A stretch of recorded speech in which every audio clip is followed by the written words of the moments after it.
That is still such a cool bumper. Congratulations, you guys. It is Cheers. So how do you guys feel? I feel great. I know it was a weird year for all of us, but I've been just giddy all day. I really could not be more happy about how things turned out this year, considering. I mean, sometimes you appreciate it too when you've had adversity thrown at you for all the different challenges and to come out of it this way and having this like we just had our award show on national TV across Canada. I mean, we used to announce this in a bar. I mean, I think it's so neat to see this, how this kind of like we've been able to kind of like snowball this over the years and stuff. And so I'm just beaming about it. It was really cool to see. I'm looking forward to getting back to theaters, but it was really cool to see it on TV like this. And we just wrapped up our Deadly Exposure industry events the last 4 days, and I could not have gone better. Like, it was just absolutely worked out fantastic, actually. So that went really well. And yeah, just everything about it. I mean, I really enjoyed watching your Q&As every night, Robert. That was a lot of fun. And it was kind of, I got to be a bit of a horror host. Like, I think if I deep down wanted to be some kind of like horror show host or something like that. So I got to play that fantasy out for a week. And so, yeah. That's what it reminded me of when I saw you on that set before every film, you know, it's like the Crypt Keeper. A little bit. Yeah. I like that too. I think I'll be able to pull it off when I'm a bit older and then my face really gets kind of gaunt and everything like that. You know? Put a little foot up over your eyes. Yeah. I think I'm just as part of a trial run for that. So. Yeah. For me, I gotta say, from my end, it's been very different this year too, because I really haven't had anything to do with the festival for like a month and a half since we locked down the lineup. It's been very strange. So I'm looking really forward to just talking and chatting with people tonight and just kind of getting a little bit of that festival type of atmosphere, because it has been a bit strange. I mean, not to take away from what we've been able to accomplish, because I think it's been nothing short of miraculous how everything turned out. I can't recall a single technical glitch or anything. Everything's gone off about as smooth as you possibly can go. So yeah, from that side, I'm very excited about that. But I'm kind of happy to start to talk to some people tonight too.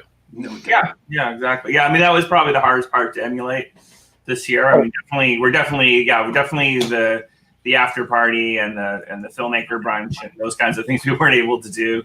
One thing, in that one little happy accident that happened yesterday for me was one of our roundtable guests canceled, and so rather than have that empty, because we had people going around different virtual roundtables for 20 minutes. So what I did was I said, well, we had this 20-minute slot. So what I did was I chatted with them for 20 minutes instead of just canceling that slot.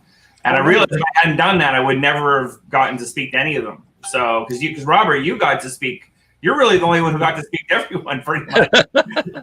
You had more of the festival experience than Kirk or I or anyone else did. So I was my opportunity, which it wasn't all of them, maybe about 30, I think. But I got to talk to about half of the filmmakers this year just for about 20 minutes, just seeing what they're up to and what their projects are, and just get a name with the face, because some of them I hadn't met at all. So I'm glad that at least on a personal level, I was able to do that yesterday. And for me, it was all email and Facebook. Everybody I talked to was email or Facebook. In that case, let me bring on Rona from the short film Freya. Yay! Hey, how are you? Kelly, Kurt, Rona. In a tiki theme tonight, I'm at a party that perhaps doesn't quite match the festival theme, but I'm feeling festive. So that really does fit our festival theme. If you went to one of our after parties, it's pretty close, I think. So everything fits our theme. We're good with we roll with it anyways. Congrats on the film. I mean, I have to admit, it was one of those films that when it hit the programming team, everybody kind of was taken with it. So congrats on that. Thank you. It's Hello. Sorry, Hi. here as well. Hi. I'm one of the programmers. hi. Hi.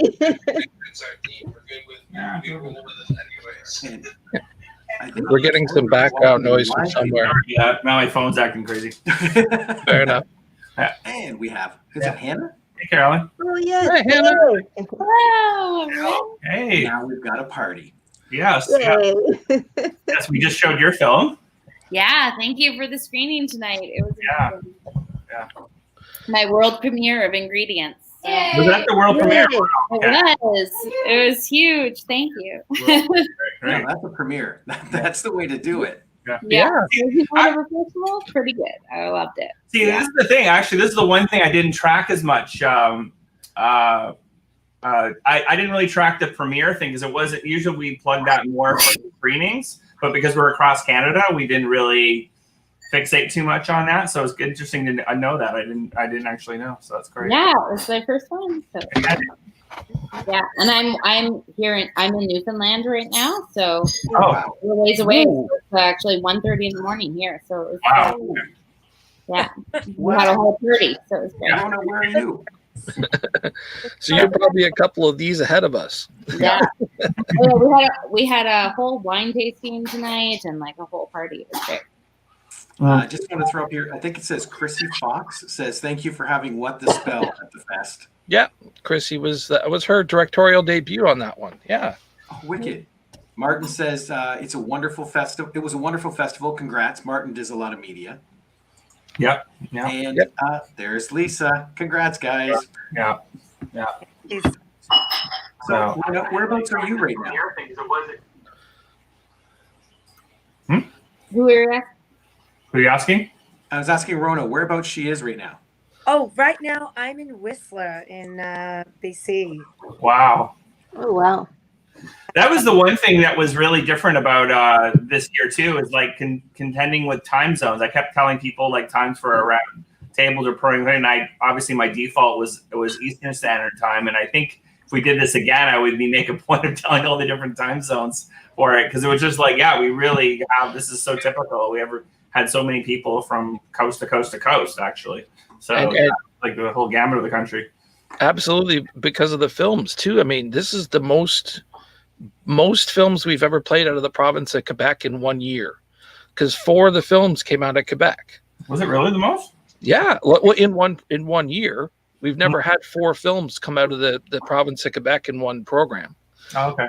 So yeah, that was crazy. But then we had films from all across, like the Prairies, Vancouver. They were pretty much from everywhere this year, Yeah. which was really fun too. So, Hannah, are you based out of Newfoundland, or are you just visiting there? No, I'm based out of Toronto, but I'm filming in Newfoundland right now. Oh, okay. Yeah, so I'm on a TV show here. So Ah. yeah, Did you skirt out there when they opened up before we I've did? been here since September. Yeah. Like September 1st, I flew in. Yeah, so Yeah, I've been working on another show here that just started up in October again. So their hiatus went long. So Whoa. Yeah, it's been awesome being on my first show back, being in Newfoundland. It's been great, and then back to Toronto in about a month. So Well, we got a couple comments from some filmmakers. Nick Smith says, congrats on an amazing year, guys. You really pulled off something special here. Also, such a blast seeing Vicious play on Halloween night. Congrats again. well, congrats to Nick on being nominated for Best Actor for his performance and For the Sake of Vicious. Right? And then Steve from Hail to the Deadites. Hello, everyone. Amazing festival again this year. Can't believe we're coming back home with 2 awards. But to be honest, the best reward was to be selected. Here we are. That was an amazing documentary, I had to say. They did a really good job with it. I think some of us on the programming team saw an earlier version of the film, and they kind of went back and did some work on it, and it really turned out. It really was all for the best. Like they really made some smart choices, and that film really improved. So I'm really happy for them. You never know what you're going to get when you see a work print, though. So Yeah. Yeah. Leah Lamora says, thanks for all of your hard work and your support of NWT. Leah's the principal at the school, right? Yeah. Yes. Oh, And there's some great photos. There's some great photos of all the kids wearing their toques, and we sent them toques and T-shirts and stuff like that and badges. So on the school's website, there's some great stuff there. Nice. That melted my heart. Oh my God. They were so adorable. You Like, said, so yes, I am. nice. Yeah, it was so cute. Yeah, and there was 3 film. I don't know if people caught it, but there was actually 3 films. Well, 2 from the school there, and then another Eat Your Carrots was from that area as well. They done by a 9-year-old, so it was pretty. I love you know how much I love Eat Your Carrots, especially the line about the hippies and snowmen making peace. That is like one of the best lines of dialogue I heard all year. It made me laugh every single time I watched that short. It's pretty good.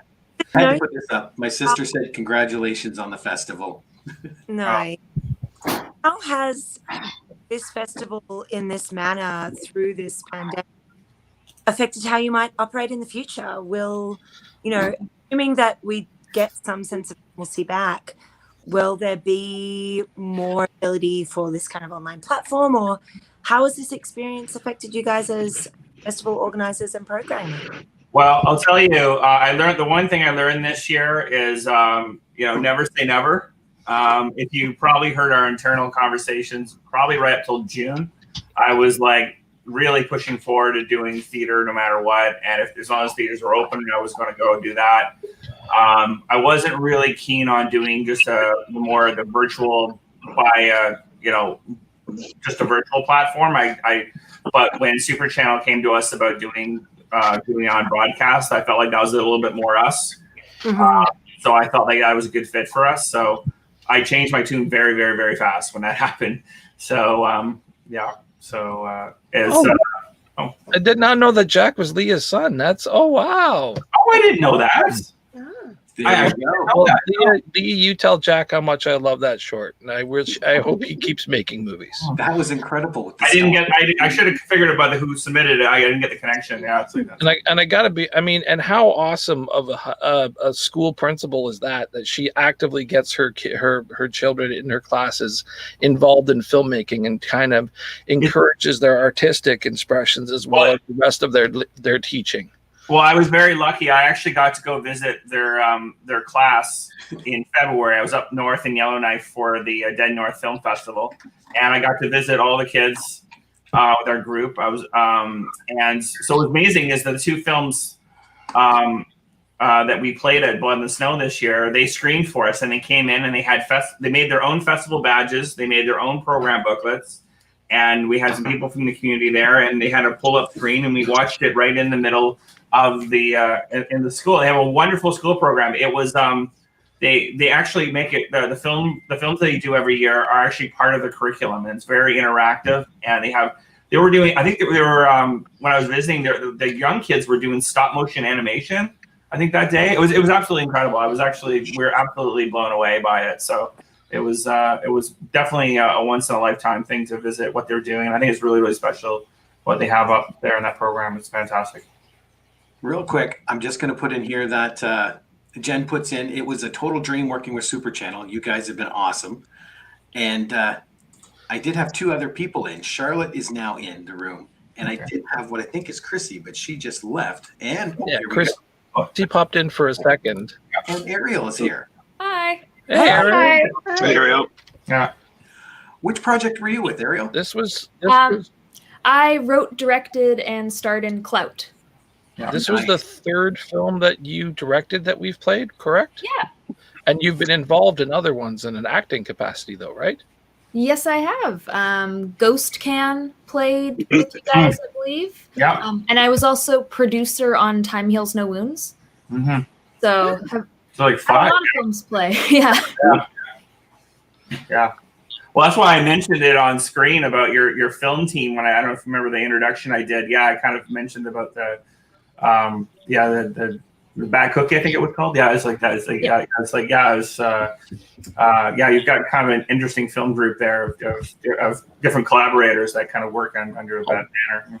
And that's awesome because it's something that's really needed in the Vancouver scene. That Toronto, if there's one thing that Toronto does really well, is that it really collaborates within the independent scene with a lot of the same people, and a lot of people end up working with a lot of the, like, they have a very collaborative scene, whereas in Vancouver you kind of tend to be in your own different pockets.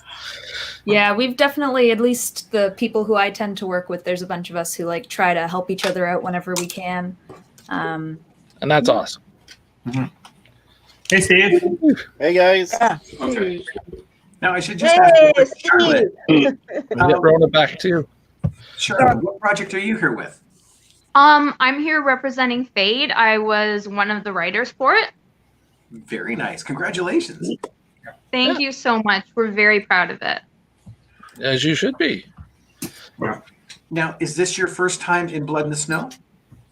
Yes, it's my very first time at the Lees. I cannot speak to Jamie as he's done a few others, but I believe it's also the other co-director, Chris's first time in Blood in the Snow. And I'm not sure about Rod. Wow. Still, congratulations. Yeah, thank you Congratulations to so all much. of you. This has been an amazing year. I don't envy you guys with Wiki because just the stuff I watched was crazy good. It was fun. It was fun. I mean, for me, the other thing too was I actually got to watch my own festival for the first time. I mean, I've never once had a chance to sit down and actually watch a full screening before. I'm just like, wow, this is like actually being an attendee. It's like being in a band, but then you get to watch it from the audience. You know, it's just like I heard Paul Stanley. Unless he does a virtual concert like this, then Exactly. Well, yeah, you can watch footage, but this is it was like the closest I could get to. Because I mean, obviously. Only time that we get to eat during the course of the day is when the films are playing. Oh, that too. Yeah. It's usually when we run off, take turns going to go to eat. well, yeah, because for you guys, that's the quiet time. Because other than that, people are coming in, people are going out. Well, exactly. Yeah, like if we had a screening tonight, we would be like 11 o'clock, do the Q&A, and then we'd run to the bar, and then of course we're there till 4 a.m. Right? So it's kind of like you either do it right then, or you or not at all. It's always kind of weird. Yeah, it's always kind of weird be sitting in a restaurant when your festival's playing down and you see the marquee and you're going to get a bite to eat and you see it and people are in there watching it, but you're going off and doing something else. It's a very surreal experience. It's kind of Anybody who has any experience in working for a film festival will tell you that the struggle to make sure that you eat during a day is real. Yeah. Oh yeah, volunteering at TIFF. Chrissy left because she was having trouble hearing, but that might have just been a glitch when you logged in. If you get back in, please, we'll try and get you back in. Yeah. How you doing, Steve? I'm doing pretty well. I was actually working on the house all day except for the deadly exposure, and then at 9:30 I was like dead, so I went to bed, put my alarm, and came back at 11:30 to watch the Bloodies and to join you guys. So I'm still like, woo!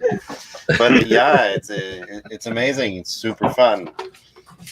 Thanks for joining us. And congratulations. Thanks, guys. Yeah, congrats. Guys. Yeah. Hey, Ariel. We saw each other See, during the last 2 days. Yeah. This will Oh, be in the that's mail.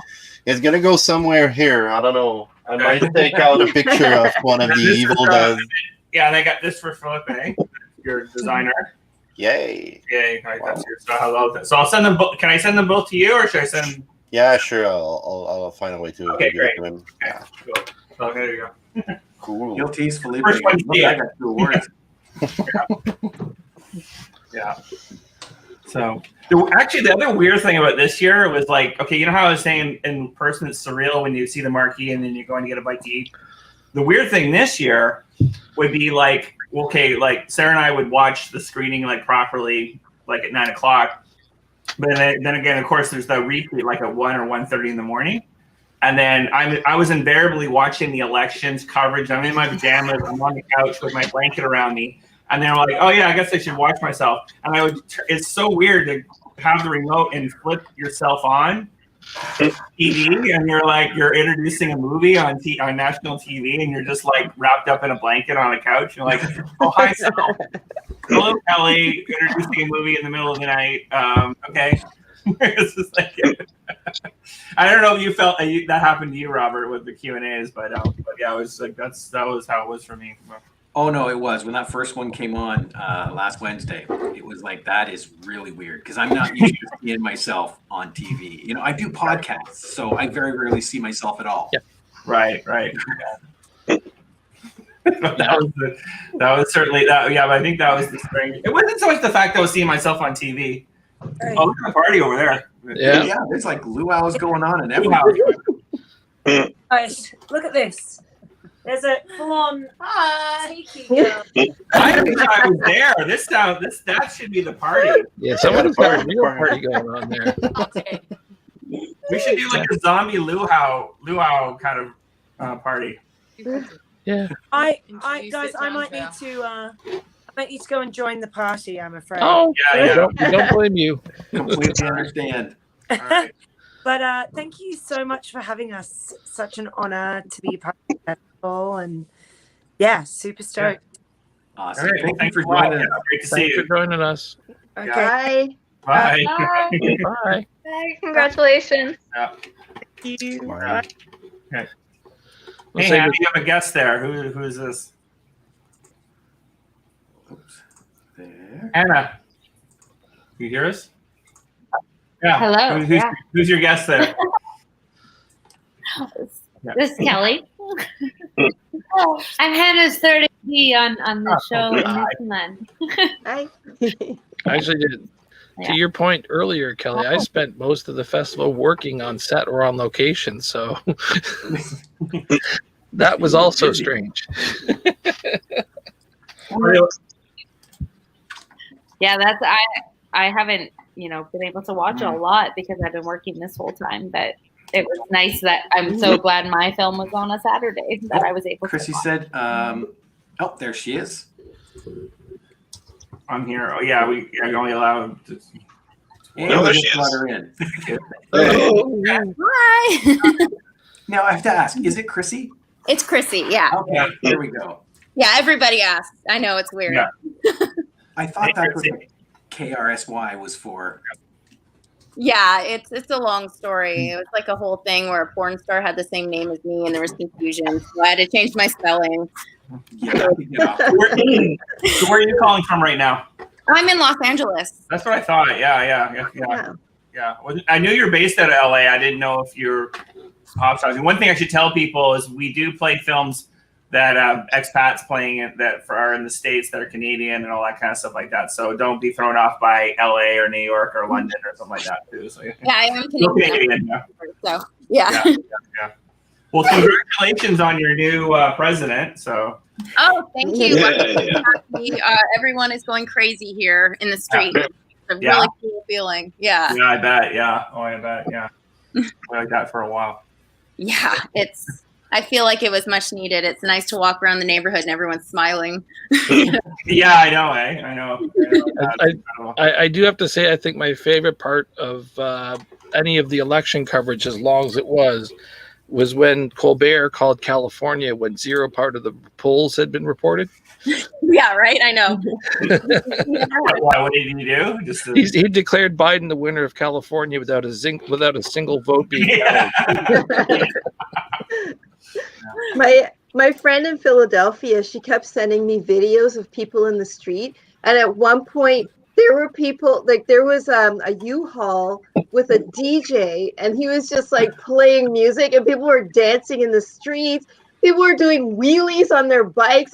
People were losing their minds. I think everyone's so happy. So it's so much more positive than if it had gone the other way. Everyone's Oh yeah. yeah. Reminded me of the end of Return of the Jedi when the Emperor dies and they're celebrating. Well, I'll tell you this. This is true. I said to my partner, I said, did I make the worst mistake ever booking this festival during a potential civil war in the States? Like, would anyone be watching this? Because no one knew what was going to happen this week, right? So just like, and there was all these kind of tensions and stuff like that of what was going to happen. So I was wondering, like, is anyone going to be? But it ended up being a lot smoother than people imagined. So It was actually really nice, like having a reason to force myself not to watch election coverage. Yes. Well, and that's what I said on Tuesday night for the Emerging Streams program. I said, try and avoid the U.S. elections. I knew it was going to air that night because I figured nobody was going to know anything at 9 p.m. Eastern on a Tuesday for election day, and I thought, well, we're not going to. And it was true. I mean, we didn't know until today, right? So I didn't think it would really people would probably watch it for an hour and realize they're not going to hear anything, and then maybe they might change the channel. So I think people needed it, honestly. I had a bunch of friends who didn't have Super Channel who got Super Channel in Canada to watch it, and I was super excited. So, well, see, I do a podcast with a professional wrestler, and for the past 2 months, it's been getting very political. So it was nice when Blood in the Snow happened. It's like, nope, sorry, Sid, I have to watch Blood in the Snow. I can't talk politics now. So this is my escape. Yeah. By the way, the champagne that I'm actually drinking real champagne. woo! And this was the reason how I got this was my Bits team sent this wonderful care package today, thanking Sarah and I for all the work that we've done. That was all Carolyn, by the way. Oh no. Well, I mean, you guys, everybody contributed, so yeah. It was wonderful. It had dark chocolate and some cheese and a cutting board and all this kind of crazy stuff, crackers and red wine and the funny thing is, I was like, oh, I need some champagne for midnight tonight, and then it was in the package. So Carolyn, you planned that perfectly because it's just I literally wanted to pick up a bottle of champagne for tonight. So. I figured you needed something to pop, right? Yeah, I did. I got to do the pop. You got to do the pop. That's the thing. The twist doesn't do it. You got to do the pop. So. Yeah. I'm drinking genuine water from my cooler. And, Same. I have water.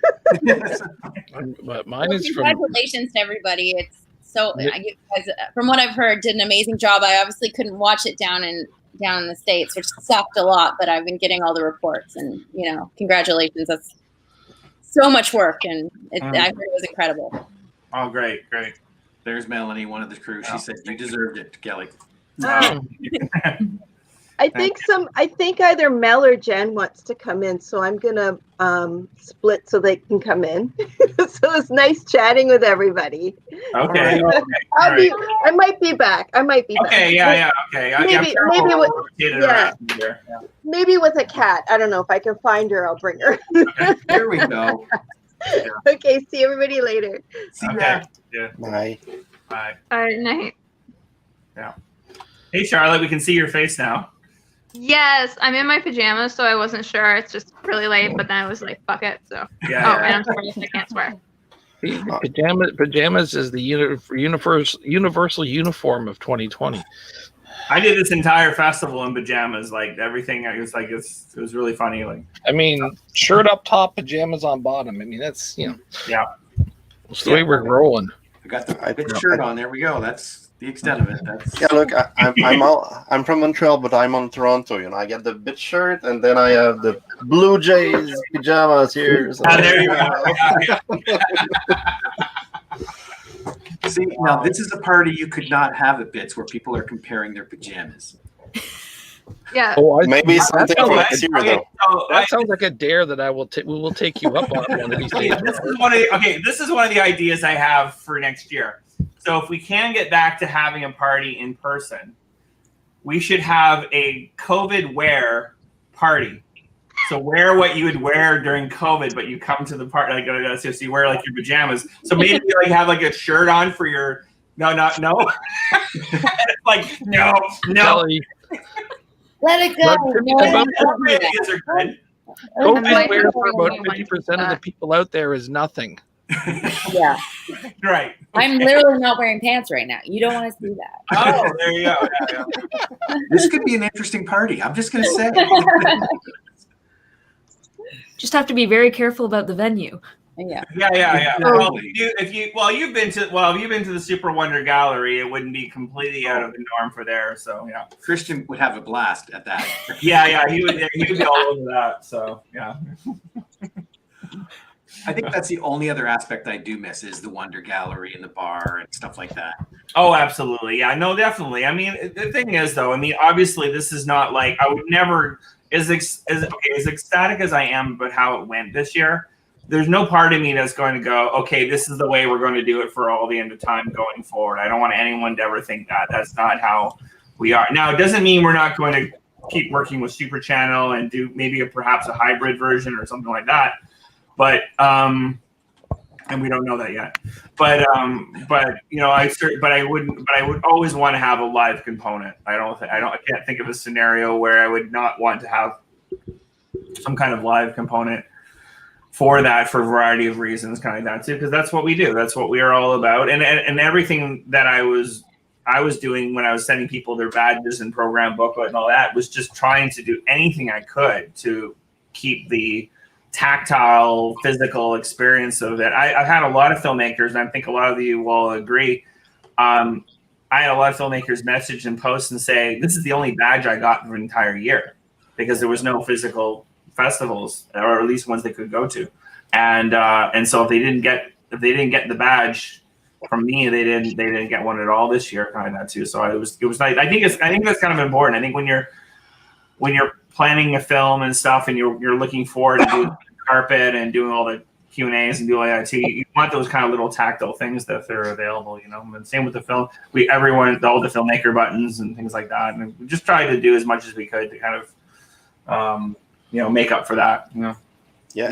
People, like Ariel and Steve can talk, because they've been to our festival before. They've been there in person. They can talk to the whole networking side and how much more of a personal connection you can build through a festival such as ours, as opposed to just watching films. Yeah, and I want to add also the fact that, you know, like for a lot of festival, it just wasn't really possible to like live the experience, because like the festival were geo-blocked, you know. So some of the festival don't even give me access to go, I don't know, watch my own film or watch other film in the fest. So you're just like seeing that your film is playing today or like for 3 days in a festival somewhere in the States, but there's nothing you can do about it, you know.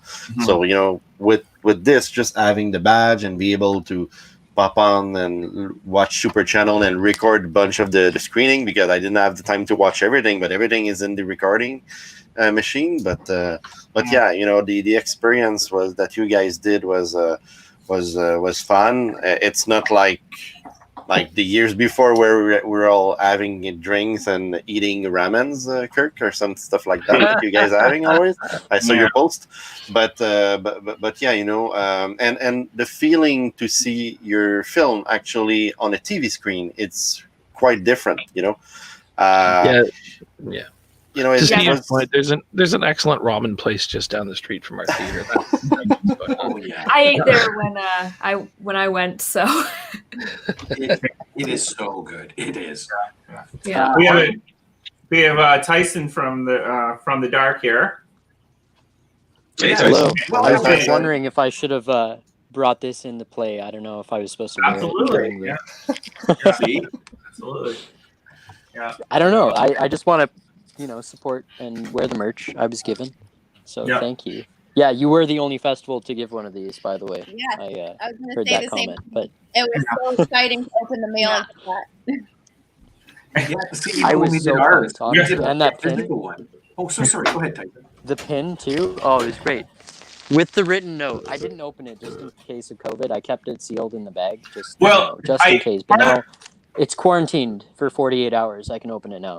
Okay, great. Well, actually, here's one thing that concerned me was I purposely did that because I was worried that people thought I was just sending them a generic button for the festival. And because so the way we would normally do it, Tyson, is that we would go on stage for the short or the feature and then hand you the button on stage and everyone would applaud. And only filmmakers, just hold up the button there for people who don't know that too, the button there. And then there's also a number, like Ariel has a 3, I believe. Yeah, like that too, like that. Yeah, there you go. So, and so I did was I put a little note in the bag. Really, the note was just so that you knew it was something different than just the regular buttons that were thrown in. Some of the boxes had regular buttons as well. So I bet you Rob's going to get his. It's like that. yeah, so I just want to make sure that they did, because people who hadn't been to the festival before, they might not have known that. I sent a note out about it, but I didn't know. I was like, oh man, I hope they don't give it to their kid or something like that, you know. It's just but yeah, it seemed like most people knew what it was about when they got it, so I worked it. Yeah, I was super stoked when I got that. It was awesome. Thank you. Cheers. Yeah. Cheers to a successful festival. Cheers. Yeah, we've done that actually since year 2. We've done that right from year 2. Oh, yeah. We didn't have too many things in place for year 1. The awards, you know, was one thing I was commenting too when I was watching the award show. The first year we had the awards, we didn't even have anything during the fest. I think the 5 volunteers I had, we decided who the winners were going to be. It wasn't even called the Bloodies, and we posted it on Facebook about a week later, and that was it. and then when Kirk and Jason joined formally the year later, that's when we actually had a programming team. We had the filmmaker button and the awards, and then we were kind of we did it in a bar for a few years, and then in the last 3 years we've done it on stage. So actually, you see the animation that you saw for the nominees tonight is the same animation Lance Alexander, who does it all. He does our bumpers and everything. He did that as well again this year, and that was how we would have it in the theater actually.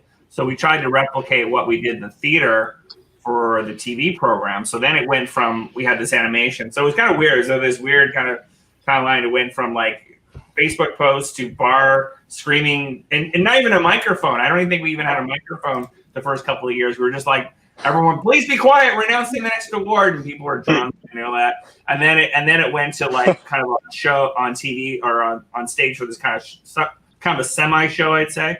And then now we actually have a TV show, so it's kind of weird evolution. Yeah, I remember Kirk standing on really those cool steps at the bar, yelling over the crowd because there were still like people mingling that weren't part of the awards.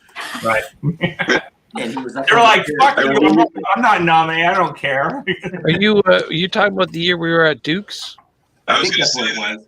Yeah, the year we went to Duke's. And they decided that 2 staff members were going to be enough for 550 people coming for an award show and an after party. Yeah. So yeah. Sadly, I think that's every bar we've ever been to. But yeah. I remember, it was Kirk in 2016. He's sitting on the stairs of Duke's, just like handing out awards. Sorry, Jason, we can't hear you. I was going to say, Jason's got a tin can on a string, just in case you're wondering. Yeah, here, I'm going to bump you out for a minute and bring you back in. Yeah. Because sometimes that fixes the audio. Is that better? Better? You tell me. There we go. Is it good? Okay. Yeah, Kirk and I are just yelling over the crowd at the Dukes. And, It cut out again. Oh, shit. I'm sorry, Jason. You can type that. Would it be the sound in my phone? It's weird. When you start talking, it's fine, but the more you talk, the quieter it gets. Yeah. That's weird. Should I try to do something with the sound on my phone or something? I'm just on my phone, right? So, I'm not sure good. I have no idea. Sorry, Dad. I'm not sure what would cause that. Yeah. How does that sound? That's better. Okay. Does it still sound good? Yeah, it's much better. Yeah. Okay, I had to turn my mic up a bit. Okay. Now the story wasn't worth it now. The moment's lost. The moment's gone. Build up. Pedro. Remember Pedro Arte? He picked up every award in 2016 from, what was that movie? Kidnap Capital. Oh, jeez. Yeah. I don't know if we want to talk about Pedro because he dropped his drawers in the middle of the bar, too. Yes. He picked up one of the awards. I think I blocked it in my mind. Jen put in here, no one ever believes how many people we bring. That is the most truest statement about our festival that I've ever heard. It is. No, it is. Because no one ever believes. Yeah, because every time I go to a bar to book the parties, they always think we're going to have like 50 people and there's 500. And I'm like, and it's funny. I remember actually, yeah, Kirk, you were there. I remember when we did a Bits tour of 4 different cities in early 2019, and one of them was in Kitchener. Yeah, yeah. And it was hilarious because I think because of the nature of what we do with genre films, people kind of tend to drink more, and there was all the kegs. We had 2 days of screenings, and the next day, do you remember in front of the concession stands, they had all the different kegs that they had to replace for like for one screening or 2 screenings or something like that. Yeah, I went in the first. It was the first night, and I remember this. We had there was 4 kegs that they had set aside that were being replaced, that were due to be replaced on the day after we left. Mm-hmm. The next day, when we went for the second night of screenings, there was 14 kegs. Yeah. We have AJ that says, "What's up, Deadites?" Hey, AJ. Oh, assuming that one's for you, Steve.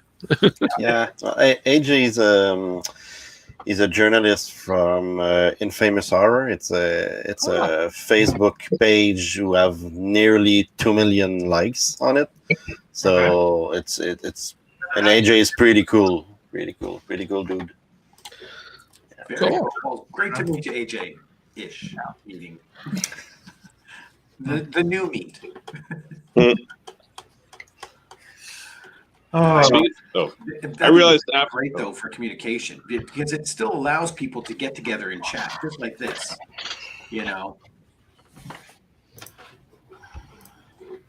Oh, I'm glad. Yeah, I mean, for those who don't know much about a film, working for a film festival, this is kind of like what it is like too. We kind of get the chance to breathe and relax. Mm-hmm. Yeah.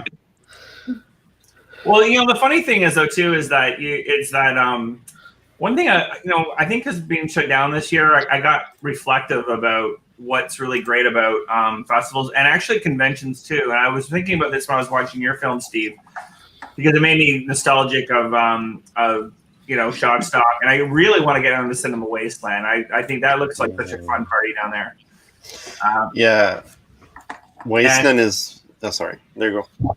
Okay, no, go ahead. I was just like, one thing I realizing what makes festivals and conventions so much fun is what happened. What I call it, I came up with the term is what happens in the corners. What I'm saying is that you have your main events, which is kind of in the middle, and then there's all these little things that happen in the corner that not everyone gets to see. And then you hear about it later on, or maybe you were a part of it more. And it's kind of like that's what the things that happen in the parties in the hallway and in the hotel room or in a back, kind of like nothing nefarious, but just sort of like really necessarily, but it's just sort of like just the little stories that you hear and all the little things that happen, just even at a restaurant or something like that, or something about this crazy thing happened upstairs and I missed that, and it's like it's actually impossible to. It's impossible at a larger festival to actually be everywhere. You can't actually. It's kind of elusive in a way. You can't possibly experience everything that happened at it. So every time, you would think myself as a festival director, I would be everything that would happen. I would know about it and have like that. And not at all. Not even close. Like there's like whole events that I don't even see sometimes. Like I don't even media days. I don't even see it. I don't even know how. I'll find out. Oh, how did it go? Okay, great. Or we're just hanging, or there's little kind of what I call little breakout rooms where people are just going to get fast food at 3 a.m. after everything has happened, and then there's that was kind of its own little bits party, and those kind of things. And I think that's probably the thing I missed the most this year. Yeah, there's always photos every year where you look at the photos and go, "When the hell did that happen?" Every year. Yeah. Tyson just messaged in because he's the one I noticed disappeared. Yep. Thanks for having me out. As my first time in the festival, I had a great time. Many talented Canadian filmmakers. Well, thanks for coming on board too, Tyson. That was good. And then Jen posted. She said, "Not usually nefarious." Keyword usually, yeah. Though that's a heavy proclamation coming from Jen too. So. Right. Yeah. I don't know. Yeah, I mean, it's nothing like that. It's nothing that crazy. It's just sort of like, I don't know. Yeah, it's I think it's just more about just like the stories or people that were there that you didn't even realize they were there until after the fact, like kind of thing like that too. Like, I'm trying to think of some of the, and sometimes you end up having like semi-famous people kind of show up at some of the parties too and things like that too, and you're like, what? They were there? Like it was kind of like it's kind of and it's funny like that as well. Like that, you know.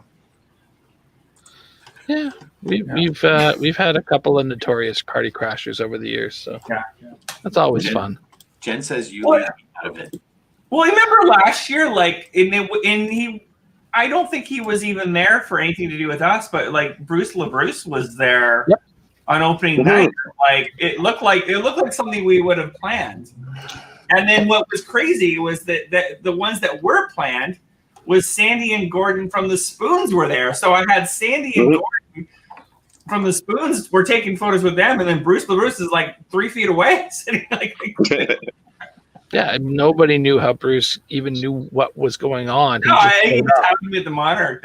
I mean, and Maurizio Guarini from Goblin, like the Italian band Goblin, he's a friend of the festival anyway. So Maurizio just shows up whenever he wants to.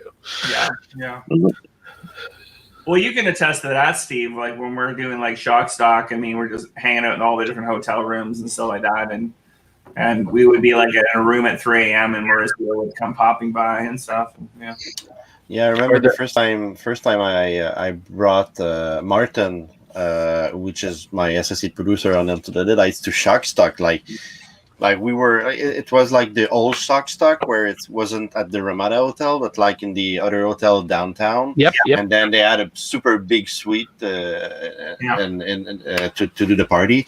And I remember Martin was like, "Oh, is that Felicia Rose and Sid Haig? Oh my God!" Everybody's ear was like going crazy as a super fan. But yeah, that's the cool thing about convention, you know. Well, to Jen's question, Gordon Pinsett was there not once but twice because we played 2 films that his son was in. Yeah, he was in both of the Christmas films. Was he? Yeah, was he Once Upon a Time in Christmas? And Nights Before Christmas? Yeah, he was in both. Yeah. So both, right. Yeah. We also had remember the time we had Ari Lehman, the first Jason, crash our hotel party at Shock Stock when we had that too. Well, actually, Jason, that's so exciting. Jason and I have a good Sid Haig story on that suite. Because remember, we went up to him, and Sid said he had such a rough time. He'd flown into Hamilton, and then he was stuck for like 24. Basically, it took like 24 hours for him to get from Kitchener to London, and I think Daryl Marsh was the one who picked him up. Anyway, whatever. And he got to London. By the time he got there, he was so exhausted, and the poor guy was almost 80 at that point. And we saw Sid. So, like just like Steve was saying, there's this big suite that the guys that run Shock Stock have, and it's just a debaucherous party on the top floor, and there'll be like porn stars there and all this kind of crazy. And Sid is just sitting in a corner and he's just hunkered over, like just ready to die. Like he was just so. And this is years before he died. Poor guy. He died like 6 months later. He was like he had a few years left, and he would just like. And Jason and I walked up to him and. What was it he said? He just said, I was like, I think Jason, you said to him, like, how are you doing? And you're like, yeah, like, it's Sid Haig. It was cool. And I said, hey, how are you doing? And it's a pleasure to meet you. And then I just kind of thought, like, it occurred to me. I knew what he'd been through. And he was like 75 or something at the time. And I just thought, like, I should leave Sid alone and let him just, relax and enjoy his night and not fan out or anything. And then I turn around and walk a couple steps away from Sid. And Kelly's facing me. I'm like, Kelly, just take the picture right now. Sid's in the background. Take me and Sid. And he did. He did. Well, yeah, you didn't have a photo together. If you look at the photo, it's like, okay, look at my background here. It'd be like if Sid's here where I am, and then Jason's sitting on the couch. That was the photo. We didn't. He had such a bad day because here's the thing. I don't think James was here, but it was just like basically like. James, one of the organizers for Shock Stock, he came up to us and went, "Yeah, Sid Haig, he threatened my life." and he's like, and I guess he wasn't really happy how things were going the first day because Shock Stock is fun as it is. It's not a very high attendance, therefore not much money they're making. So especially on the Friday night. So apparently, and they were bragging about this, is that he went up to James and Jake, the organizers in the hotel room, and put his elbow up to the door and put it against their throat, and he said, "We need to talk." And they were so happy this happened because they were like, "We have this amazing Sid Haig." It's a great story. They weren't even fazed by it. They were like, "This is great. I got a great. Now I have a Sid Haig story for life. He threatened our life. It was fantastic." Shock Stock is all about the stories. I mean, there was the time I made a porn star turn as bright red because she was blushing. That was hilarious too. Okay. See, no, I told you this story. I've told you the story. Back at the old Centennial Hall, I caught. I was just very, very innocently trying to go to the washroom, and I caught Ginger Lynn leaving the men's washroom. Oh yes. I turned to her. Yes. And she looked at me, and I turned to her and I said, "Gotcha." And she went bright red and ran right to her table. She did nothing. There was nothing nefarious going on. But Kurt, you can actually, it doesn't matter any of this other stuff. You can just say you made Ginger Allen blush. Yeah. There's like cheers to that. Then there's also, directors of film festivals that get you people to interview on a brand new podcast, but don't tell you who they are at Shockstock. When we launched Bits Radio, we were at Shockstock, and Kelly, we have this person. We're going to bring her over, and you can interview her. Her name's Samantha Mack. It's like, apparently Ariel knows who that is. I know her, so yeah, she's a Vancouver native. Yes. I know her now. So I sit in there and I'm starting to interview her, and halfway through, Kelly keeps watching me, and he could tell exactly the moment it was like, oh, now I know who you are. Rob, do you remember what she did after? Like, okay, so we finished the interview with her. Do you remember what she did after?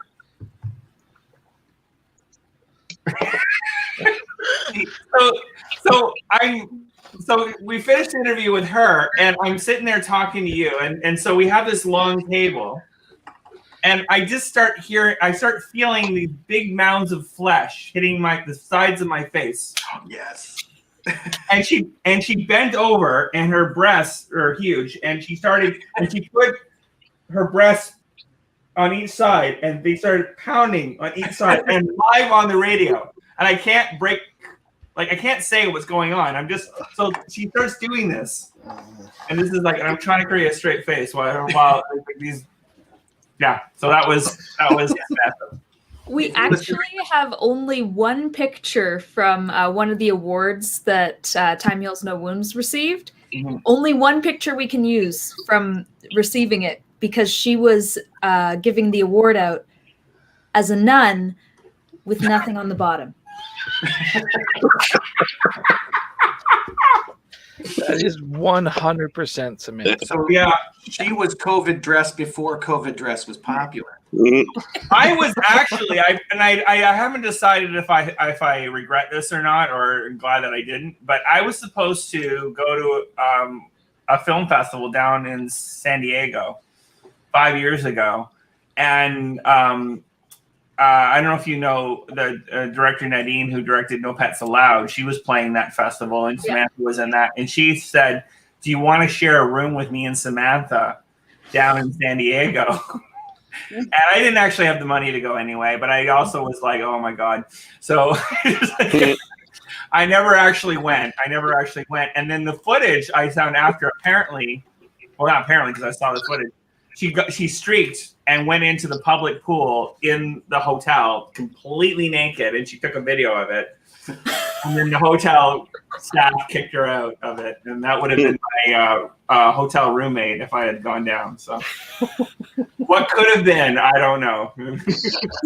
The festival might have died that very day. I may not have remembered what happened afterwards, but Jen said she did. She remembers exactly what happened. Yeah, you can. No, I think she means like what would have happened if I went down. I think that's what I do. Carolyn made a really good point, though. Felissa Rose is a sweetheart. I love her. she She's is. awesome. Yeah, she is. Yeah, she's a regular at these conventions. Yeah.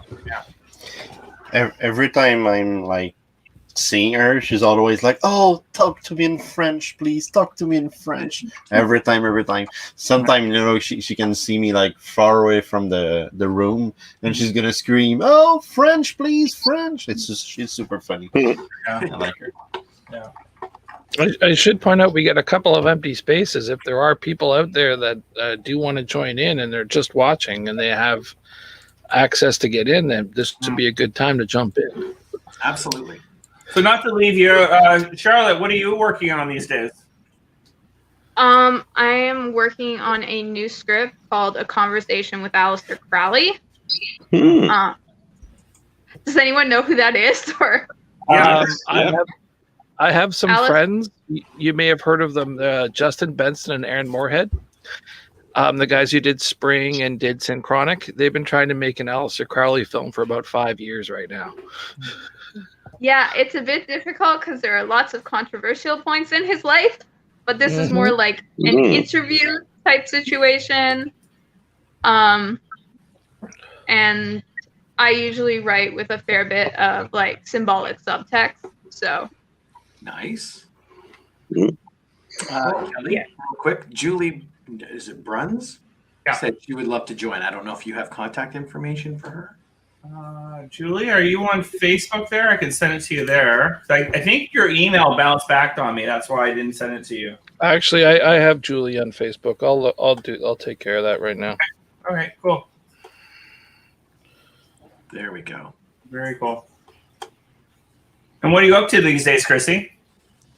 I've been shooting my anthology feature, so I'm almost done. Actually, we have like a little flashback scene to shoot next week, and we're done. We've been doing it safely through COVID, like in pieces. Basically, it's 5 shorts. But I've got to work with some amazing people. Actually, Bonnie Aarons, who plays the nun, is in it. Some like really cool actors, some cool stories, and it's a monster movie, so that's been really fun. Oh, nice. Yeah.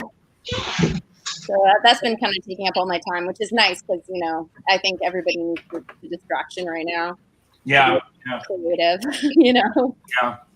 Well, I'm a big fan of anthology films. I produced one about 5 years ago that Jason and Kirk were both in as well. So. Oh, cool. What's it called? Late Night Double Feature. Oh yeah, there's the poster. We're gonna get Rob's wall there. Yep. I mounted it. Mine. This is the Italian version of the artwork here. I just got it mounted just today, actually. I love anthologies. Nice. Yeah. Is it out now? Is it available? Can I find it? Yeah. You can get it. Actually, you can get it on both Canada and the US. You can get it on iTunes and Amazon Prime. Oh, okay. I'm gonna watch it for sure. That's awesome. Yeah. And 3 of the directors are BITS alumni that have played before. So yeah, it's a nice mix. And yeah, Kirk does a small little part, and Jason has a pretty major part. Awesome. And it's just like that. There's a lot of us. You'll see me pop up a little bit there in it, and this is what I was saying back at the beginning. It was just like, this is where, to take it full circle, this is like when we were shooting the intros for Blood and Snow this year. It was kind of surreal because I had the same production designer on Late Night Double Feature. The cinematographer did a concept trailer that led to making us doing Late Night, and Jen on our team was the producer on that film. And so I went and it was kind of funny. It was kind of like I became the Late Night. The whole movie takes place at the backstage of a late night horror show, and then we're actually making a late night horror show. So that was weird. That was the weird part about this. Surreal part was art imitating life. So, how many stories is it? 3 main stories and then 6 minor. It was like 3 minor. Like there's like 3. We have fake. It's like Grindhouse where there's fake trailers. So Jason actually directs one of the trailers. I direct one of the trailers, and then there's another filmmaker that directs a trailer. And then there's 3 30-minute segments in it. So there's 6 directors in total, but 3 main stuff, if that makes sense. So if you look at Grindhouse, it's kind of like that a little bit. Oh, I'll definitely hit you up when I watch it. That's awesome. Yeah. We got Julie on board. Hey, Julie. Hey, Julie. Hey, Julie.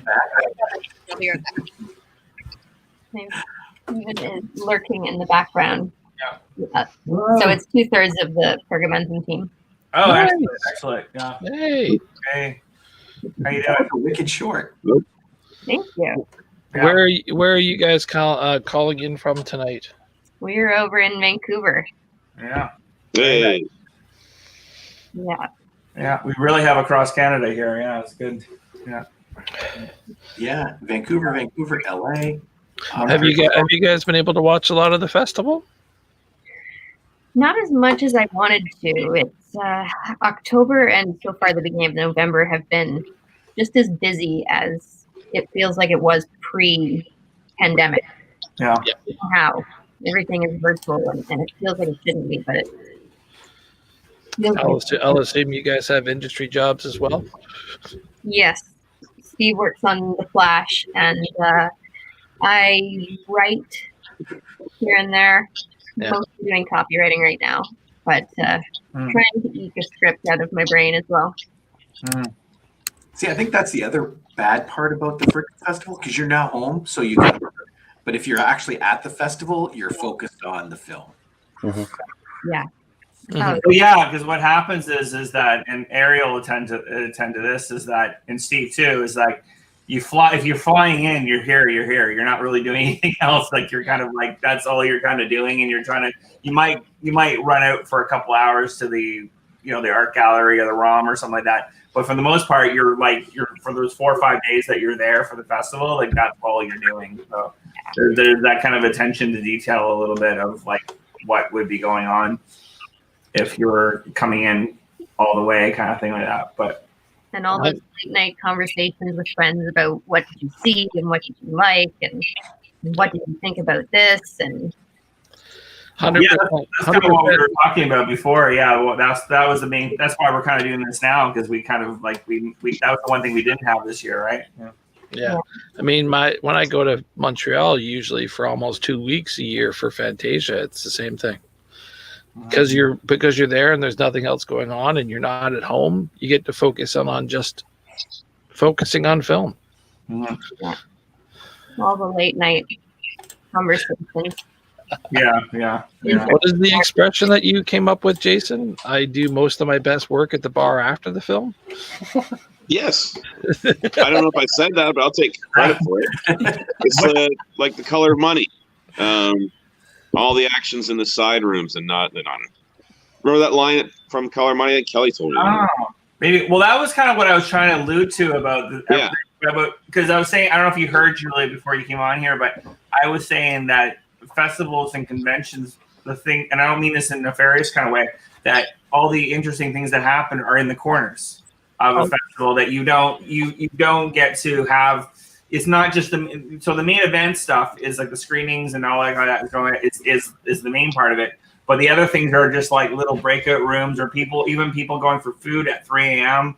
and chatting, and there's like a group of 10 people and they're like from the films and something like that, and you don't get to have that, like when we're doing like this per se. So it's kind of like if I had to pick the one thing that we are missing by not having it in person, there's no way to emulate it. Is that we're missing the corners. We're missing the corners of like how things would be if you came and then all these, and then because what happens is we were saying earlier that, then you hear about, you see the photos and then you hear about things like weeks later. Like there's things I've heard about years later where I'm like little things that they're just little, and I don't even think anything bad, like, but just like little stories here and there, or where they ran into somebody or this little funny thing happened and you don't hear about it until like later on. And I always I like the fact that you can't be everywhere. You can't even you think myself as the festival director would be everywhere, but in a way you can't be because there's always these little breakout things that happen everywhere, and it's kind of neat to hear those kinds of stories. I think that's the thing I'm looking forward to the most, is getting back to that kind of thing. Yeah. Though that plus, thanks to COVID, my hair is much longer. We're gonna shave your head in a minute. I'm kind of liking it. Razors and just. I haven't had hair this long since I was in my mid-20s. Let's put it that way. Wow. Yeah. Because whenever we have our meetings, like Kirk's either at work or he's just like the room's dark or something. So we've had Kirk with like a hat. He's usually wearing a hat through all our meetings and then just hair sprouting out everywhere. So this was like when I saw him on the show tonight, I was like, well, you know, it was like award show Kirk. It was like neat long hair. I got hair too. Yeah. But Kirk wears it better. Yeah. Well, to tell you how messed up this is, it was like when we went and did a limited crew for our shoot for the intro. We shot it about 5 weeks ago now, and we had to do the whole thing. And it's funny because I'm only on screen for like 30 seconds a night, but that whole shoot took a whole 12, 13-hour day. Jen was there; she can attest to that. We started about 10 a.m. and we went to about 10 p.m. that night, I think. And the weirdest thing was I was like, oh my God, I hope I have pants that fit me. I remember that was my biggest concern. I was like racing to lose. I lost 8 pounds for the shoot. Still not anywhere near where I need to lose, but I was like, I lost 8 pounds just so I could put on pants because I'd only been, like, for the most part, I'd just been wearing pajamas for like 6 months. So just like, it's such a weird thing. I was just like, oh my God. So. I've become very accustomed to track pants, and I don't know at this point if I could go back. That's how hard it. That's the struggle. The struggle is real. Jegging is the answer. Ariel, I'll look into that, Julie, right away. Checking. Ariel, you were pretty busy with Deadly Exposure. Oh, you, Steve, as well. Too. I mean, how many of you did Deadly Exposure? Hannah and Julie, you didn't, right? Yeah. Julie, you did. Yeah, you were there. How the three of you? How did you find Deadly Exposure this year? It was I amazing. really liked it. My brain is mush today. But it was amazing. It's a lot of information, eh? Like I popped in a few rooms there, and it was like, Melanie, come join us online here. Actually, someone tried to join, but unfortunately, we have 10. Oh, do we have 10? Okay. I can give my my place to somebody if you guys want. Yeah, I can help. Oh no, I'm gonna Right. depart now. But thank you so much for having me. All right. Thanks for coming, Charlotte. Thank you All very right, much. Yeah. I look forward to seeing what you got working on next. Take care, Are we going Charlotte. to? All right. All right. Good night. Steve. I'm gonna head Take out care, also. Steve. Bye, guys. Thanks Can't again wait for to having see us here. Thanks, Steve. Yep. Yes, See you, and Steve. hopefully Congratulations. we can have the sequel of Montreal Dead End for you guys ready in a year or two or something. Yeah, that'd be great. That'd be And lovely. We'll see. I can't wait till we get to actually hang out in Montreal again, my friend. Yep. I don't know if I hope it's We gonna lost- happen soon. All right. We lost Chrissy too, so while she's out there, thanks for coming on board, Chrissy. Thank you very much for joining in. Thanks for the film as she took off. So, But, thank you for coming on board. Now we got some rooms for some people, so that's great. Melanie, give it a try now. Yeah. But Julie and Aaron, I'm glad you had a good experience with it. It was kind of neat. We that was probably the hardest part for us this year was figuring out the round tables. Like my partner and I, Sarah, kind of worked out the technical logistics. We knew that there was we do the panels okay. Like that wasn't too difficult. It's kind of like this, but I was like, how are we gonna do the round tables? But it seemed to work out pretty good, eh? Yep, I really liked the round tables. Oh, and to quickly answer that question that Rob popped up, yes, there is a sequel to Montreal Dead End called Quebec Dead End that they're working on right now. Yeah. Awesome. Hey, Melanie. Hi. Hi, Melanie. Can you hear me? Oh yeah, we can. Awesome. Sounds good. Yeah. How y'all doing? Good. How are you? I'm great, thank you. Kelly, you've done such an amazing job this year. I am so impressed. Cool. Like, yeah. Melanie, I want you. Okay, I'm glad you're here because I want you to tell because you're a witness to history. Okay. I want you to tell everyone year one what closing night was like compared to what we saw on TV. You know, because we just had this big award show on TV. Yes. Yeah. Tell us, like, comparatively, what closing night was for year one. Closing night, we were standing in the lobby and we're like, hey, who wants to go for a beer? And I think there was maybe 12 of us and we went for a beer. And then a couple years later, I remember taking photos and there were hundreds and hundreds of people. Like, remember when we were at Young Dundas, the photos I took there, and it was Yeah, just that like was the fire. place was Yeah, just yeah. packed. Yeah. But the Yeah, first dude, year it was just yeah. like, okay, the festival's over. Who wants to go for a beer? And you know, there was very few of us. And I mean, you just look at the parties now. Well, I mean, not this year, but in the past years, the closing night parties are just absolutely packed to the hilt. Yeah, that Duke's Refresher party has become notorious over the years. Like I was mentioning earlier, they had 2 people scheduled, and we had brought over 500 people. So they took 3. They had 2 kitchen staff. They took both of them out of the kitchen and closed the kitchen. Made them bartenders. They didn't know how to bartend. Yeah. And then they closed off all service except for at the bar. So they had no food, and all you could do was go to the bar to order your drinks. Well, they explained to I don't know if you were there, Rob, but Hannah, Julie, and Ariel. What was hilarious? Well, it's hilarious now, but at the time when the year they're talking about was 2016, and we had Amsterdam Brewery as our sponsor, and we had the kind of this on the Friday we had this kind of 5 o'clock networking drink thing, and Amsterdam was supposed to give us free beer. Oh, good Lord! Yeah. 10 to 5. The guy from Amsterdam wasn't there yet. And I went and talked to the owner, and he said, and I said, he's not, I can't remember his name now, but he's like, I said, he's not here yet. And he goes, oh yeah, he just texted me. He was fired at noon today. and there was 80 people upstairs in a bar waiting for free beer. So you know, any filmmakers that are expecting free beer. Oh, nightmare. Yeah. But every year there's always like little, like so many things that happen that most people are not even aware of. No, they don't. But you know, it's just. But the bar, as nice as they were, they honored it. They actually absolutely 100%. Because they knew they were going to make it up in business that weekend. They knew how many people we had our weekend. So for those 2 hours, they came up with pitchers of beer for 2 hours. And to this day, I don't think anyone who's at that know that was like completely last second. Because I was like looking at, I was having a sweat. We didn't have much money back then. So I was like, am I going to fork out $1,000 to buy everyone beer just because I said we're going to have free drinks? So I was and I got off the hook there, but it was like, wow, it was crazy. That was the Yep. And then 3 days I don't later, think a lot of people behind the scenes truly understand all of the things that actually go on, you know, like throughout a festival. Well, festival planning and filmmaking. Yeah, absolutely, 100%. Too. Yeah, no, that was to say the Dukes. Then that was the opening night thing, which they were great with, and then the closing night party came, and they just didn't believe we were going to bring as many people as we said we were.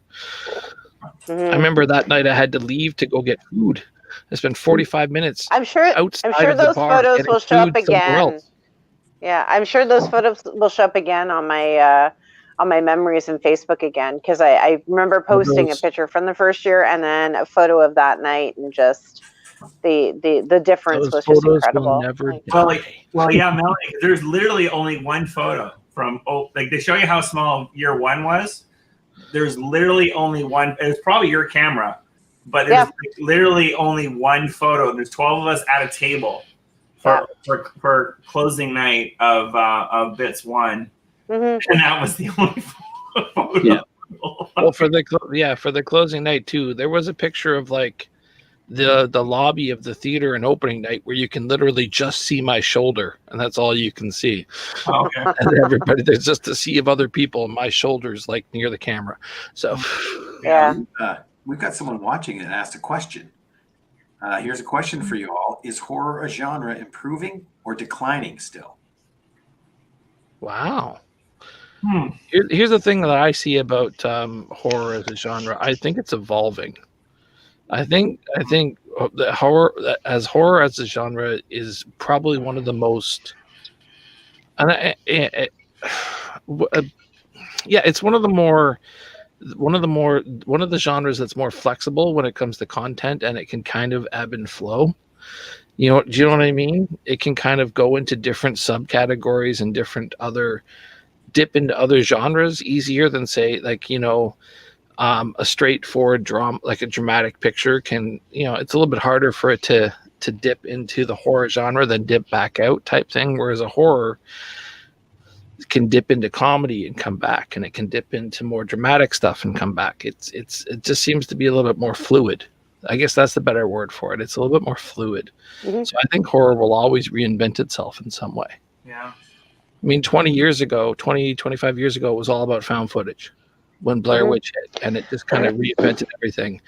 And then, you know, that dipped out. And then you had, you know, I mean, it really came to resurgence again with Paranormal Activity and stuff like that. And so, but it kind of keeps changing. And the one thing I find about horror is that there's always a hotbed of horror. There's always seems to be a place that kind of jumps up. Right. Like, I mean, early 2000s, Japan. Anything coming out of Japan was killer. And then it went to France because there was a lot and then the mid like 2005 to 2007 range, the stuff that was coming out of France was crazy. And then you had a couple of years where the stuff coming out of Thailand was ridiculous. It just keeps evolving and changing, and it's more fluid. And I've been telling people for years that the reality is Canadian genre and Canadian horror does way better across other parts of the world than it does in Canada. For some reason, for some unknown reason, which is just baffles me, Canadians don't embrace their cinema as much as they should. Well, Canadian genre stuff does way better outside of Canada, and there's no reason why it can't be the next hotbed of horror. There really isn't. And genre in general is not just horror. Like I would say, like my film Ingredients is a drama that dips into thriller. Yeah.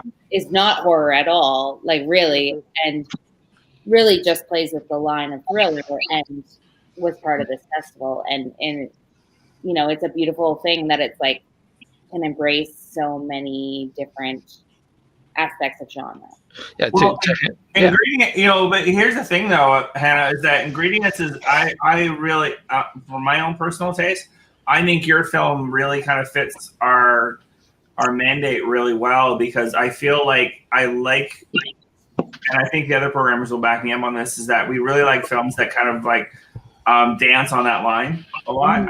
Kind of like, and I think my theory is that all of us are grandchildren of Cronenberg, and there's like kind of like there was that where he was genre but not at the same time, and we kind of all kind of come from that. And especially when you watch Come True, I mean that film is so Cronenberg, I mean ridiculous. But I think, you know, even with your film too, is that it's kind of dancing that line of like what is kind of like because you're right, because it could be a thriller, it could be a drama kind of thing like that. It depends on what you find that too. And if you look at a lot of the titles that the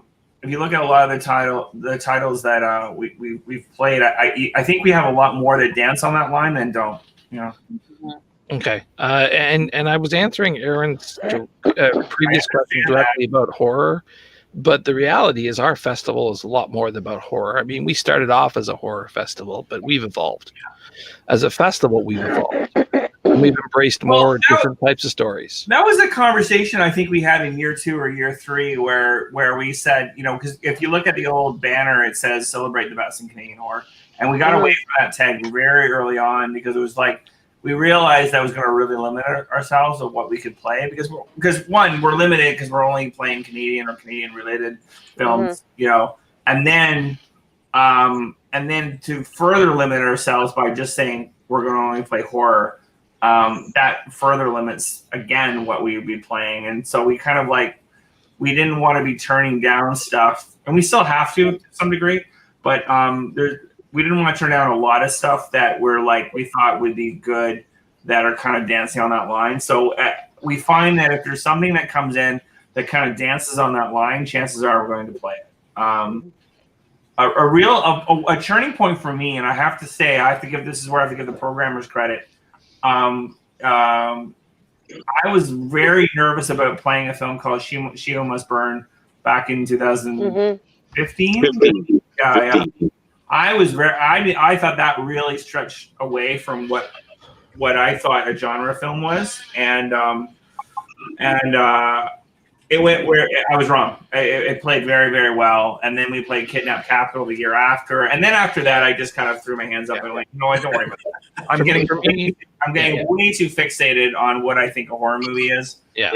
And if we just like it, we'll figure out a way to play it. For me, kind of a dark element to it, then sure, why not? Like it's kind of like we've become way more flexible about it, and I'm very happy we have. Say for me, the two turning points obviously were Kidnap. Were She Must Burn in 2015 was a big turning point for us, and I think the other big turning point for us was 2017 when we played Mesa, or what was it called again? Killzone or something. Was Kill Order? Their alternative. Kill Order. Kill Order, yes. Kill Order. Really? Think so? Okay. Because, well, I think that was a turning point for us because it was the first film that was just a straight up action martial arts film. It, you know what I mean? It was more. It was the first thing that we played that was pure action, and I was kind of like, listen, we're more than horror. We're more than just dark stuff. Here's just an action film that's going to kick your butt. And I think that kind of was another stepping stone to where we are now, where we're kind of embracing a lot of stuff. There it is, Kill Order. I love that movie. You know how hard I fought to get that movie. So yeah. You were gonna say, Jason? A Happy Face from last year. Yep. That's another one you can't. Happy Face. Hard to categorize film, but yeah. No, you're right. Happy Face was probably the biggest stretch. I think that one. That one. I'm still. I was always wondering what people's feedback on that film was. Yeah, I never really. They loved it. It was really good. I remember a lot of people like that was one we didn't have a big crowd, but I think it was like a lot of the filmmakers went and saw it, and just loved it. Like I remember Chris Pavoda and Lee Springer, who directed Dead Dicks. They just adored it, you know, and a lot of really good feedback on that film, even though like you know. It was a smaller crowd that year for that one, but it was yeah. You know, I think I'm curious what the three filmmakers we have on here. Yep.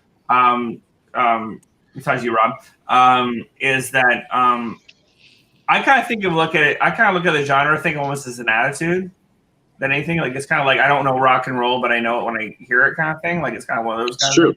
Like I think I kind of look at it like that. It's kind of like I'm not really sure why it is, but it fits. But I just kind of go because I'll give you one that we played this year that I think was that kind of dark horse, and I kind of alluded to that in the intro on Friday. Was Bleed With Me? Yeah, like it was just kind of like there's a film that it's kind of like it's very psychological, and even at the very end, it's like it's just kind of like. It's not really a horror movie in any way. Like it's kind of like it's really kind of like, but it has that intensity to it. And if you pay attention to my introduction on Friday, I said, welcome to Halloween. You horror fans are going to like this, but it's not a horror movie. And that was kind of what I was trying to allude when I was doing my introduction on Friday for that was like, even though I'm playing this on Halloween weekend and like that, this is going to set the mood for your weekend. But at the same time, it's not a horror movie. And so I'm very curious. I'm very curious to see what kind of reaction, we get going forward on that. But every time we seem to get away with it. We never really get. I don't think we get too many notices of like, oh, that should not have played. Maybe one blogger or something like that, but it's like very rare. We seem to get away with it. Well, to be honest with you, the way I've always kind of seen it, and we've talked about this before, but we can talk about it here. I think it's kind of our responsibility as festival organizers and programmers to kind of push the envelope when we can and where we can, because we want to bring these different experiences on film to our audience, and sometimes it's like, you know what? We really like this film, but they may not be prepared. It may not fit into the typical category. It might be the square peg trying to go into the round hole, but we think we need to play it. I will. The person I'd like to give credit for really kind of stretching that is Carolyn says it's a mood and tone. I just watched something that would kill the horror fans, but it's not horror, called The Giant, a U.S. indie. Okay. Agreed. It is mood and tone, but it's also about festival programmers and people watching the film saying, "Listen, I like this film. I need to stand behind it. We want to give this a shot." But I want to give Mitch Davis a real credit for this too, for Fantasia. I mean, I think he's done a really great job of stretching that that envelope of like what genre stuff is. Like I think he's kind of set the standard of like if you look at, because they go farther than we do, as far as like, and maybe because he has the advantage. He has like 100 films he can play, where we're only playing like 10 plus 50 shorts, kind of thing like that. But it's like, but he has. When you're playing for that many weeks, you can really, really, really play with that. You really stretch it. But I think because, Mitch, I think because that's already kind of set the goal line is so much farther ahead than even what we do. I think that makes it easier for us. So I'd even throw another name out there, Peter Koplowski, who is from Fantastic Fest and TIFF. Sure. And Peter has this unwavering ability and this need to kind of embrace the offbeat. And I love it. I love him for it. Like he'll play stuff that is typically offbeat and that other people wouldn't touch. And I think that kind of allows us some freedom to kind of go out to kind of quote unquote color outside the lines a bit as well. Yeah. Interesting. Do you, Hannah, Julie, and Ariel, I'm curious, when you submit your films to other festivals, do you get any kind of feedback like that about like what's going, when you, or do you just get like, if you get into a festival, you get in, if you don't, you don't, like, do you get any feedback from festivals, whether you get in or not? Like, and would it, like, in particular yours, Hannah, like, Ingredients, did you get any feedback from festivals that say, hey, we're not, did that film didn't fit our festival, or no? I mean, specifically with Ingredients, I only just finished it in August, so you were my first festival. Oh, okay, great. Yeah. It was my world premiere. So it's still pretty new. It's still trying things out. So yeah, so far I haven't had any feedback from other festivals, but in general, I would say with my past tours, yeah, there's not a lot of feedback. I don't know. If you get in, you get some response, but yeah, when you don't, there's not a lot. Yeah, like the most I've ever gotten when it came to like a film getting rejected was they said it didn't fit with our programming this year, but we are connected with this. We know this other festival that would be good for you to submit to, so you should submit to that. Oh, that's good. That's good. Yeah. That's a very good response. That's more than most will give you. Everyone else is just a form rejection, so yeah, most are form rejection. Yeah, I try and do that as much as I can. Like, obviously, you three didn't have to deal with that this year, but I try and I actually spend about at least 3 solid days where I'm just sitting there writing not just the acceptance letters but the rejection letters, and try and give as much feedback as I can, because sometimes I'll email a filmmaker and go, it was a great film, but we all thought that it could have been 5 minutes shorter, or it didn't fit our festival. There was one that was just like that was fantastic, but we were like, this does not fit. We were talking about bending it. Would break it. Like there was certain films that would not fit us at all, and sometimes I'll get feedback of like, okay, maybe you should try this other festival. That would be really good. So I'm really glad, Ariel, that you're getting that too, because I think too many of them are just doing the generic film freeway rejection. No, and I don't like that. And I'm under hell or high water. I'm going to spend as much time as I can, because I'm especially going forward. I'm actually not as involved with the programming side going forward as I used to be.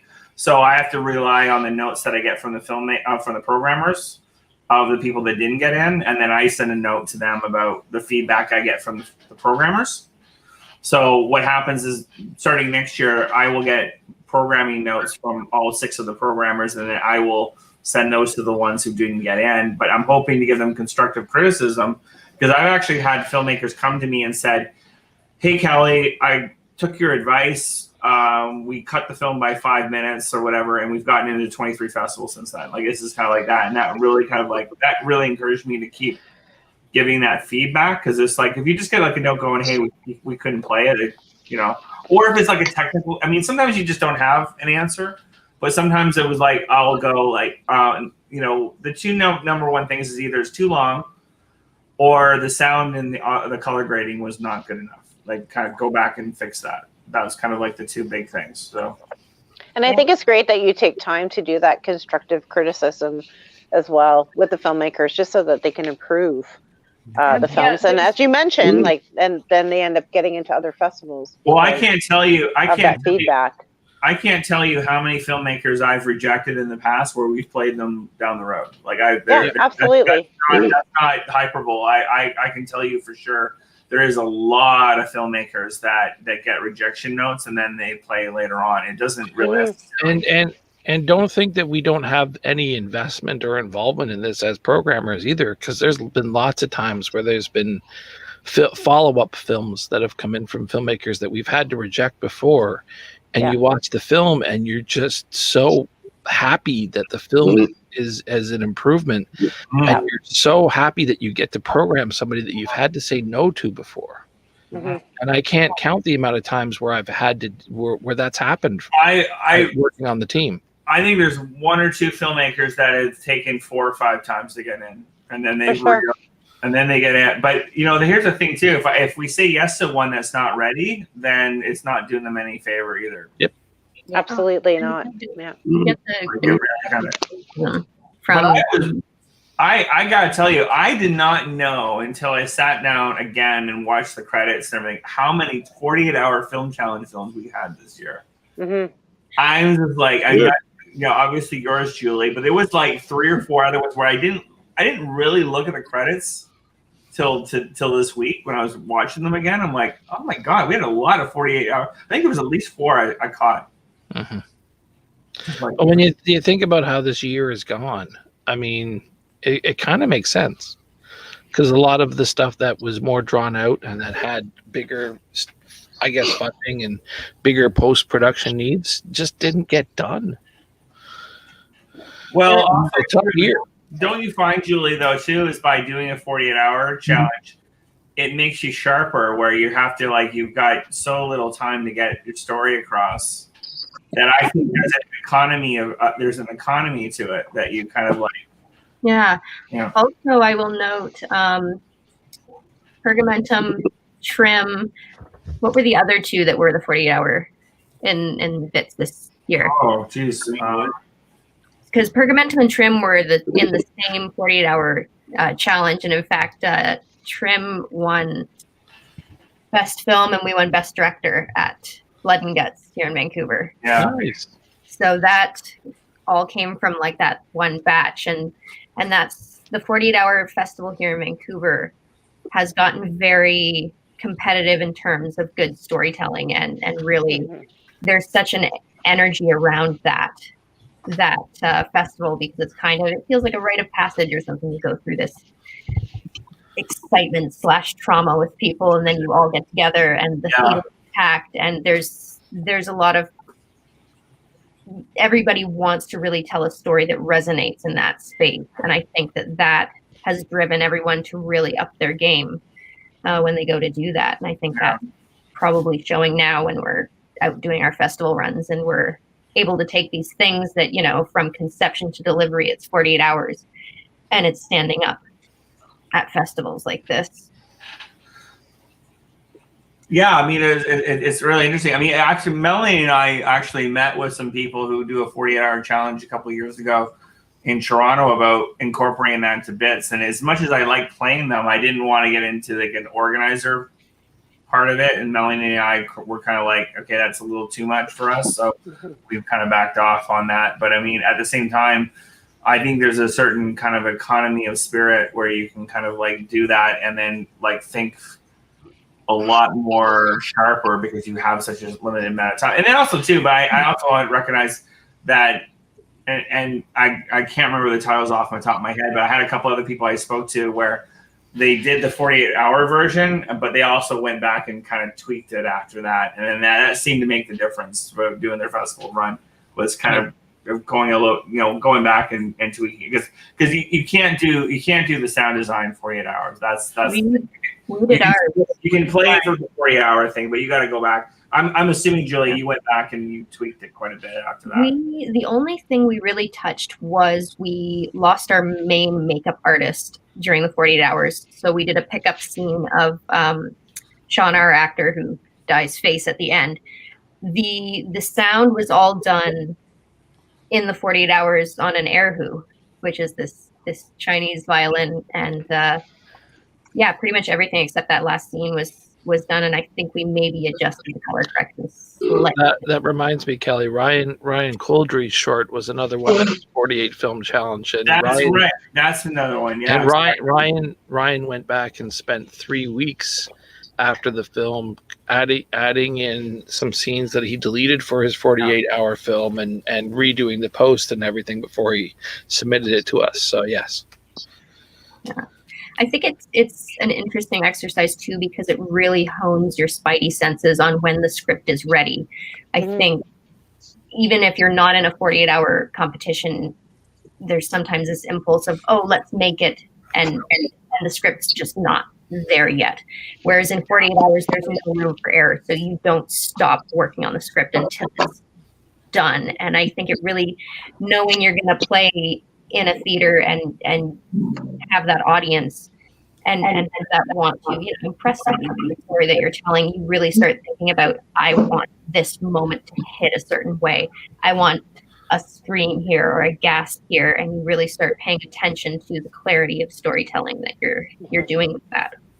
It also speaks to the whole excelling under expectations part of it, because a lot of the times what can happen in the writing process is that you're just writing on your own time, you're writing on your own pace, and you kind of go away, come back, and it kind of, whereas when you only have 48 hours, you're kind of like, well, no, this needs to be done by this point in time. Yeah. So you're kind of putting more stringent guidelines upon yourself, and you're kind of excelling under pressure. For sure. Absolutely, yeah. My phone is actually about to die, so I'm going to sign out. But again, I want to wish everyone a wonderful evening. And Kelly, absolutely phenomenal job you did this year with the festival. Given the circumstances, you've done such an amazing job. Okay. All right. Good to see you, Mel. It was nice to see you as well. Yeah. Okay. All right. All right. Have a great evening, everyone. You take care. Bye. Looks like Jen's off too. See you, Jen. Yeah. Hi, Jen. Thank you for everything. No, I'm still going. I gotta finish. I got a whole bottle here to finish. I'm not leaving till this is done. So if there's I got about this much left here. So that's why I'm going to be online here. So if there's other filmmakers and other people that are out there that are just watching and they kind of want to jump in like Julie did, just let us know. Yeah. By all means, more people in the conversation, the better. Heidi moderated one of our panels for the festivals this year. She did a fantastic job. She was really great. We actually had Peter Pekowski on it. We had John from Saskatoon. We had Brenda from Calgary on. It was great. It was good. It was nice to do. One of the I was just saying too, just like we're all talking to people all across Canada. I was able to get guests this year. I was able to get bears from Other Worlds in Austin. Her on. And it was nice to be able to get guests from all across Canada and other places too, because it was like, I'd be so limited to the Toronto thing to be able to either fly them in or, and it was very hard to fly people in because they would be, even if I had the money to do it, they would have AFM the week later because that starts, I think that starts tomorrow actually, like that. So that was always a little tricky. We're always butt up against AFM. It was nice to be able to get so many people from different places. We had Devil Works from Italy come in and like that, and all the different kind of places. But Yeah, I like Samantha and Mateo from Doubleworks. Those guys are awesome. I met them at Fantasia a couple years back. They're really nice. Yeah, I remember. Carolyn's back. Hello, I'm back. Hey, thanks for coming out. Yeah. Not with a cat, I see. Yeah. No, she's sleeping. She'll get mad at me if I touch her. So. Sounds like a cat. Yeah.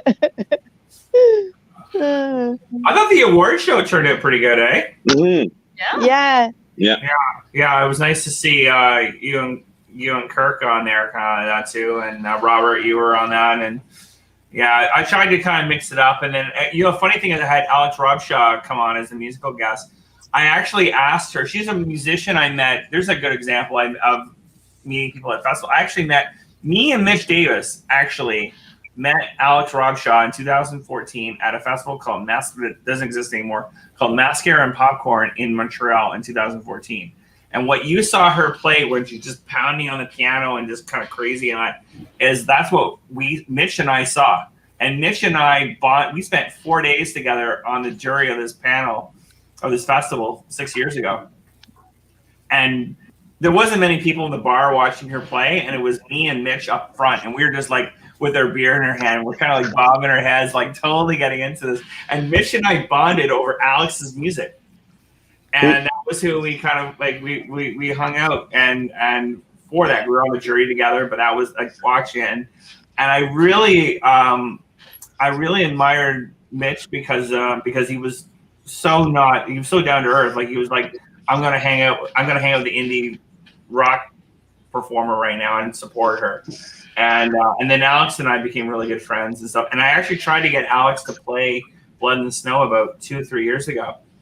But logistically we couldn't get her from Montreal to do it. And so a little side note, I was sitting here on this computer writing the script for the award show that you saw tonight, like who's going to do what the awards are going to be and that kind of thing. Like I was writing the script and I was listening to Alex's music, and that song came on. And I went, oh, this would be really good at the award show. And I literally emailed her on Facebook and said, hey, how about we play you at Blood in the Snow, our award show? She went, sure. And then I was like literally writing the script for the award show. And then I was like listening on Spotify on her music, and I'm like, oh, let's have her play, and her playing did that. So that's perfect. It's weird how it all comes together like that. Yeah, it's funny.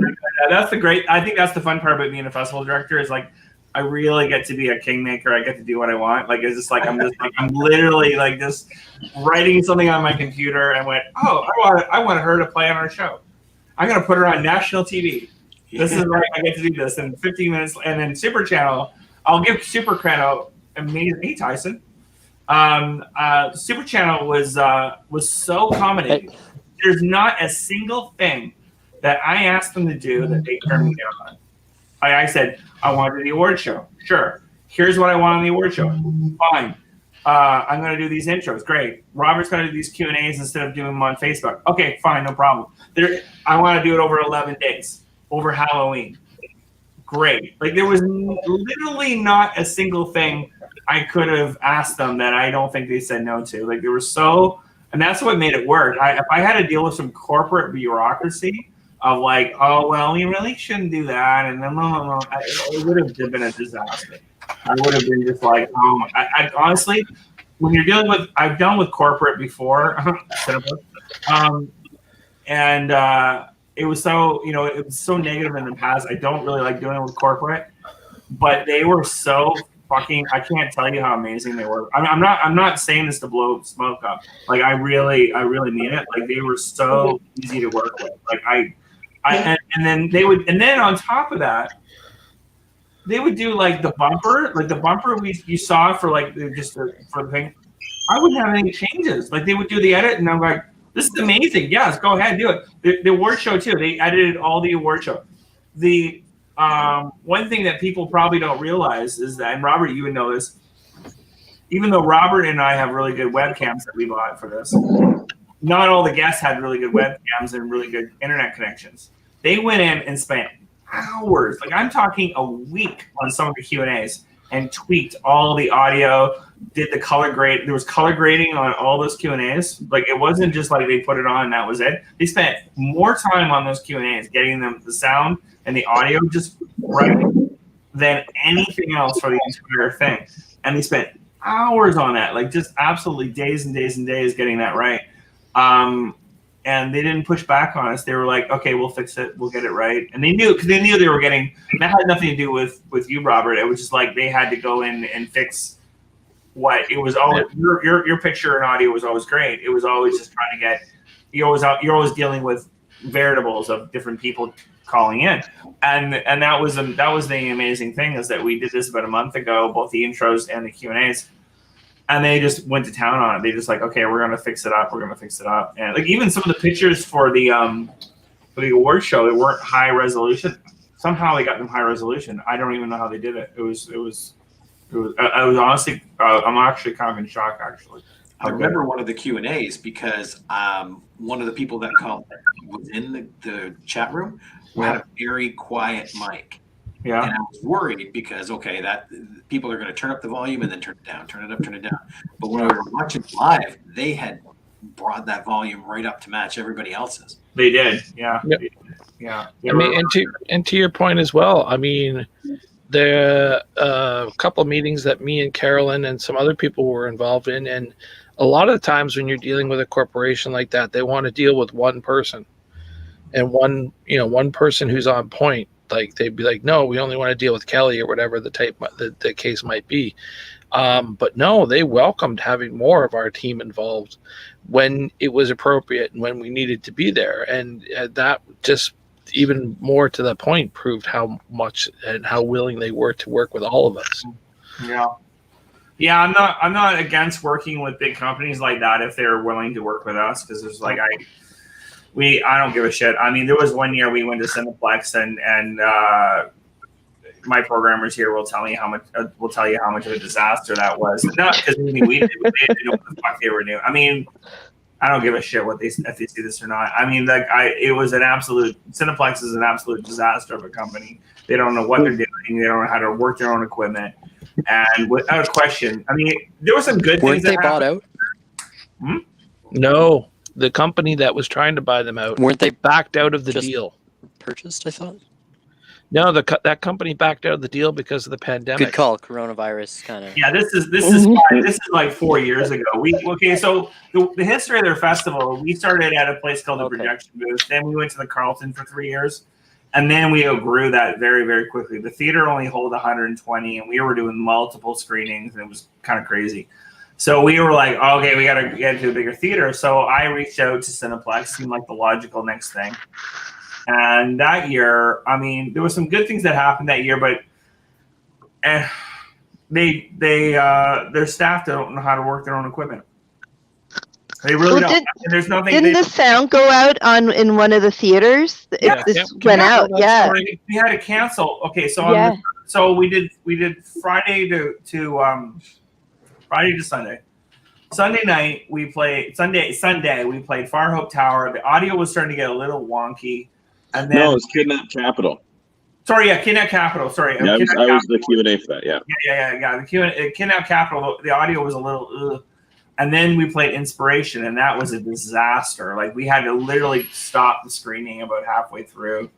It was just absolutely without question, it was the worst screening we ever had of Blood in the Snow. And what happened was they had not cleaned the speakers in so long. So and you filmmakers might know this if you've done a 5.1. The audio for dialogue is in the middle speaker, right? You've got the two in the front, two in the back, and then the middle speaker is the dialogue for the most part. The middle speaker completely crapped out, so you could hear the music and all the sound effects, but the dialogue, and this went on for 90 minutes.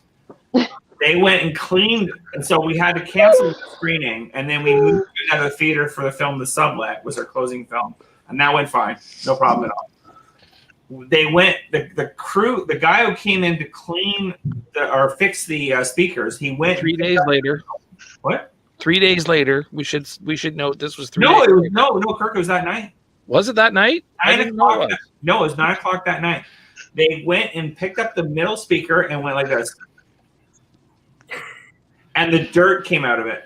And they popped it back in and it worked fine. It had been so dirty because like it was like open. It was like, so you know how like you have like the screen and there's like a little gap and then there's like a little, and there was a speaker, I guess, right there. And it was just dirt over the years that filled up in this. They had not done any maintenance on it. And the reason why we had lost our screen, we had to rebook a screening for a free screening a month later to make it up to the poor filmmaker. This was a world premiere, by the way. 8 years in the making, this film was. Most heartbreaking moment I've ever had in the history of the festival. Now, we made it to him, and we had a great screening a month later, but, you know, sometimes you can't really undo these things, right? And I was just like, we are never coming back to this place ever again. Like, this is just, like, if you can't look after your own fucking equipment and clean it, I just don't give a shit. And we went to the Royal, and we've never had a problem with them since. They're absolutely, because the Royal actually is a post-production house. They do Double D is called. They do their own post-production during the day. So they have their 5.1. Yeah. They do sound design, color grading, all that is done right in the theater. And so they are exceptionally incredible, making sure that everything that we play there is like top of the line. We've never, not once have I had in 3 years that we've had the festival there, I've had a problem. You guys may have heard of Urban Post. The Royal Cinema is where Urban Post is located. We just need to get them to test films a little quicker. That's all. I was going. Okay, I will get that. Sorry, Robert. You're right on that. As I was saying that out loud, I said that. So a little asterisk to this is poor Robert had a short play last year, and they didn't test it till the night before. And there was an issue, and he had to drive to Chatham, which is 4.5 hours away from here. About that, right? Yeah. About that. You got back, I think, probably about 20 minutes before the screening, and we got it fixed and ready to go. Now, yeah, I gave him. If we had had the festival this year, that would have been corrected. You make a good point. That was. I'm thinking about what happened in the end result, not the lead up to it. But yeah, that was like they didn't test the shorts program till the night before, and then that happened. So yeah, sorry. No. And honestly, that's the only issue I know of. It was. Yeah, don't forget though, the only reason why they tested it is because the previous shorts program had a problem in it that they didn't know about, and they only tested that an hour before the movie. And I had to send a director home who was in Toronto to get another copy of their film because it didn't play. Yeah. I love the Royal. I'm being very nice. Yeah. I love the Royal. Those guys are amazing, and I don't mean to badmouth them. Actually, and do you remember, Kirk? Because I think your screening was on a Monday night, Rob. Remember, we were at the bar at 12:30 on a Sunday, and the projectionist walked over to the bar and said, "Oh, there's a problem with one of the films." Yep. Oh no, I remember. This is stuff that you filmmakers don't get to hear about. It's just like can you imagine the look on our face when Kirk and I are standing in the bar having a drink, and then the projectionist comes over and said, him and Hein, like, oh yeah, that there's this one film, the shelter doesn't work. We need to get a new copy. I'm like, okay. And I remember, and then I think I called you. Didn't I call you, Robert, like at 12:30 at night? Yeah, you shot me a text, and we ended up calling. Yeah, this was Sunday night. Yes, because poor Robert had to drive to Chatham 4.5 hours. So each way, 4.5. So it was like 9 hours. So there was like the screening was like at 9 that night, and you left at noon, and then got back at like at 8:30, and then got it right. But then the audience never knows about it, right? Like that's the kind of things that happen, right? So. I mean, I ideally the audience never knows about it because we're supposed to be the proverbial duck on water. Yeah. That's our job, right? Is to be the duck on water. Yeah. You're getting you guys are that are sticking around are getting the crazy goss right now. Spilling all the tea. Tyson came back. So how's it going, Tyson? The insider information. Yeah. Right? Yeah. Great. Yeah, I went for another drink. So Caroline, you came back as well. I lost my lanyard on the way, but Oh, did you? Actually, that's a good idea. I'm going to step out for just a second, go get a drink. you just forgot to wear it again. That's all. Just as a little Actually, I just grabbed. For some reason, I have all the programs out here. So that's 2012. Well, here, just a second, Kelly. Go for it. There you go. There's 2012. That's the original program booklet from first. You should mention who came up with the original logo. Gabriel Carrere, who was the filmmaker for The Sake of Vicious. He came up with that. I will give him credit for that. Where is the next one? Oh yeah, then we moved to Steve's artwork. But that was year 2. And then that was year 3, both at the Carlton. We moved out of the Maple Leaf design. And then then we moved to the Moose design. Oh, I love that one. Yeah, the zombie moose went over really big. Zombie moose was good. Actually, though, you know what though? I like Bring this it back. One of my favorite. I really like, despite the year we had, I really like the Northern Lights one. That's one of my favorites. I really like that one. And then the last one for Steve's artwork was the Bob and Doug. Oh, that one too. Yeah, that was a fun one.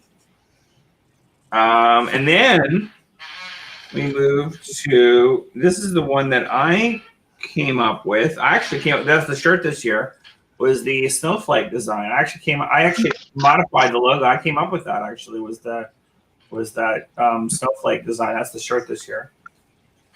And then this is the last year's booklet. And that was a close-up of the a wall that we would normally have, the step and repeat wall that we would have. And then this is this year. So, there it is. Yeah. Next year, we're going to use the comic book. We had a comic book. Some of you got it in the mail. We have a comic book. It kind of looks like Tales from the Crypt kind of vibe to it. Yeah. That was supposed to be the artwork this year. The problem was the artwork is them coming out. I don't have it in front of me, but the artwork is you have it, Rob? Okay, he's gonna grab it. Is people coming out of we literally drew the Royal. We had an artist, Andrew Barr, draw the Royal Cinema, and then people are coming out like the Blob, and it's like a pandemic. And this is, by the way, this was done last year before the pandemic happened, and it's like this pink goo ooze is coming out like a pandemic, and they're trying to get away from it. And I remember you, Kirk, saying, "Why are they trying to get away from the Royal?" And then meanwhile, there's this pandemic. So I didn't want to use that artwork because it was. But yeah, so there's the card. That's the artwork. Yeah, that's going to be the artwork for year 10. We've changed the colors a little bit, and that's going to be the artwork. So everyone, that's the Royal, but that's actually the Royal Cinema. That's actually what the Royal, that booth in the middle there, and the doors on the east side. That's actually what the Royal looks like, and the marquee above.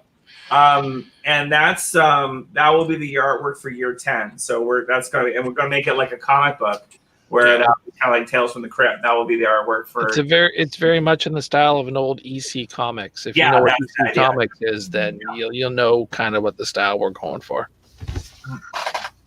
But yeah, it was kind of weird because I paid for the artwork and everything, and I'm like, so the artwork we had this year was actually a modification. Well, you can see it on the background here. It was we kind of used it on the posters last year, but I kind of was like, I didn't really want to change things too much because we're like going to a national audience. So I kind of wanted to keep a kind of a classic look, for it. So we used that. That was the reasoning behind that. So I kept that kind of artwork that he did for the bumper and used that on the badge and the program booklet to keep that. So, as you can tell, I do all the art direction for the festival. I don't design stuff, but I do the art direction of like how it's going to go, right? So, but yeah, we'll get back to the comic book thing for next year. But yeah, that was kind of how that came about. But you know what's funny? It was like the 1 year, and I think I talked to you, Robert, on one of the podcasts. Is that I remember After Dark did an artwork of the Blur. Of all these monsters, like this monster coming out and stuff like that, and then a year later they end up moving to the Cineplex. So for 5 years they were selling these T-shirts of these monsters coming out of the Blur Cinema, even though they were at Cineplex. And I remember there was a moment where I was like, oh my god, I I hope we're not jinxing ourselves by having artwork coming out of the Royal. What could go wrong? I think that was my exact words to myself. What could go wrong? We've been there for 3 years. Why would we not be there for a 4th year? Of course we would. What could go wrong? And we now have your answer. Yeah. So I feel like that artwork kind of like jinxes some like kind of too like of. So anyway, I'm really hoping we can have that for next year because we're gonna have like a big, huge blow up of that, so people can take a photo of themselves at like in front of that, like they're part of that scene. Like so, there's people are coming out at it, and they're gonna take a photo of them like going like this, coming out of the theater and stuff. So.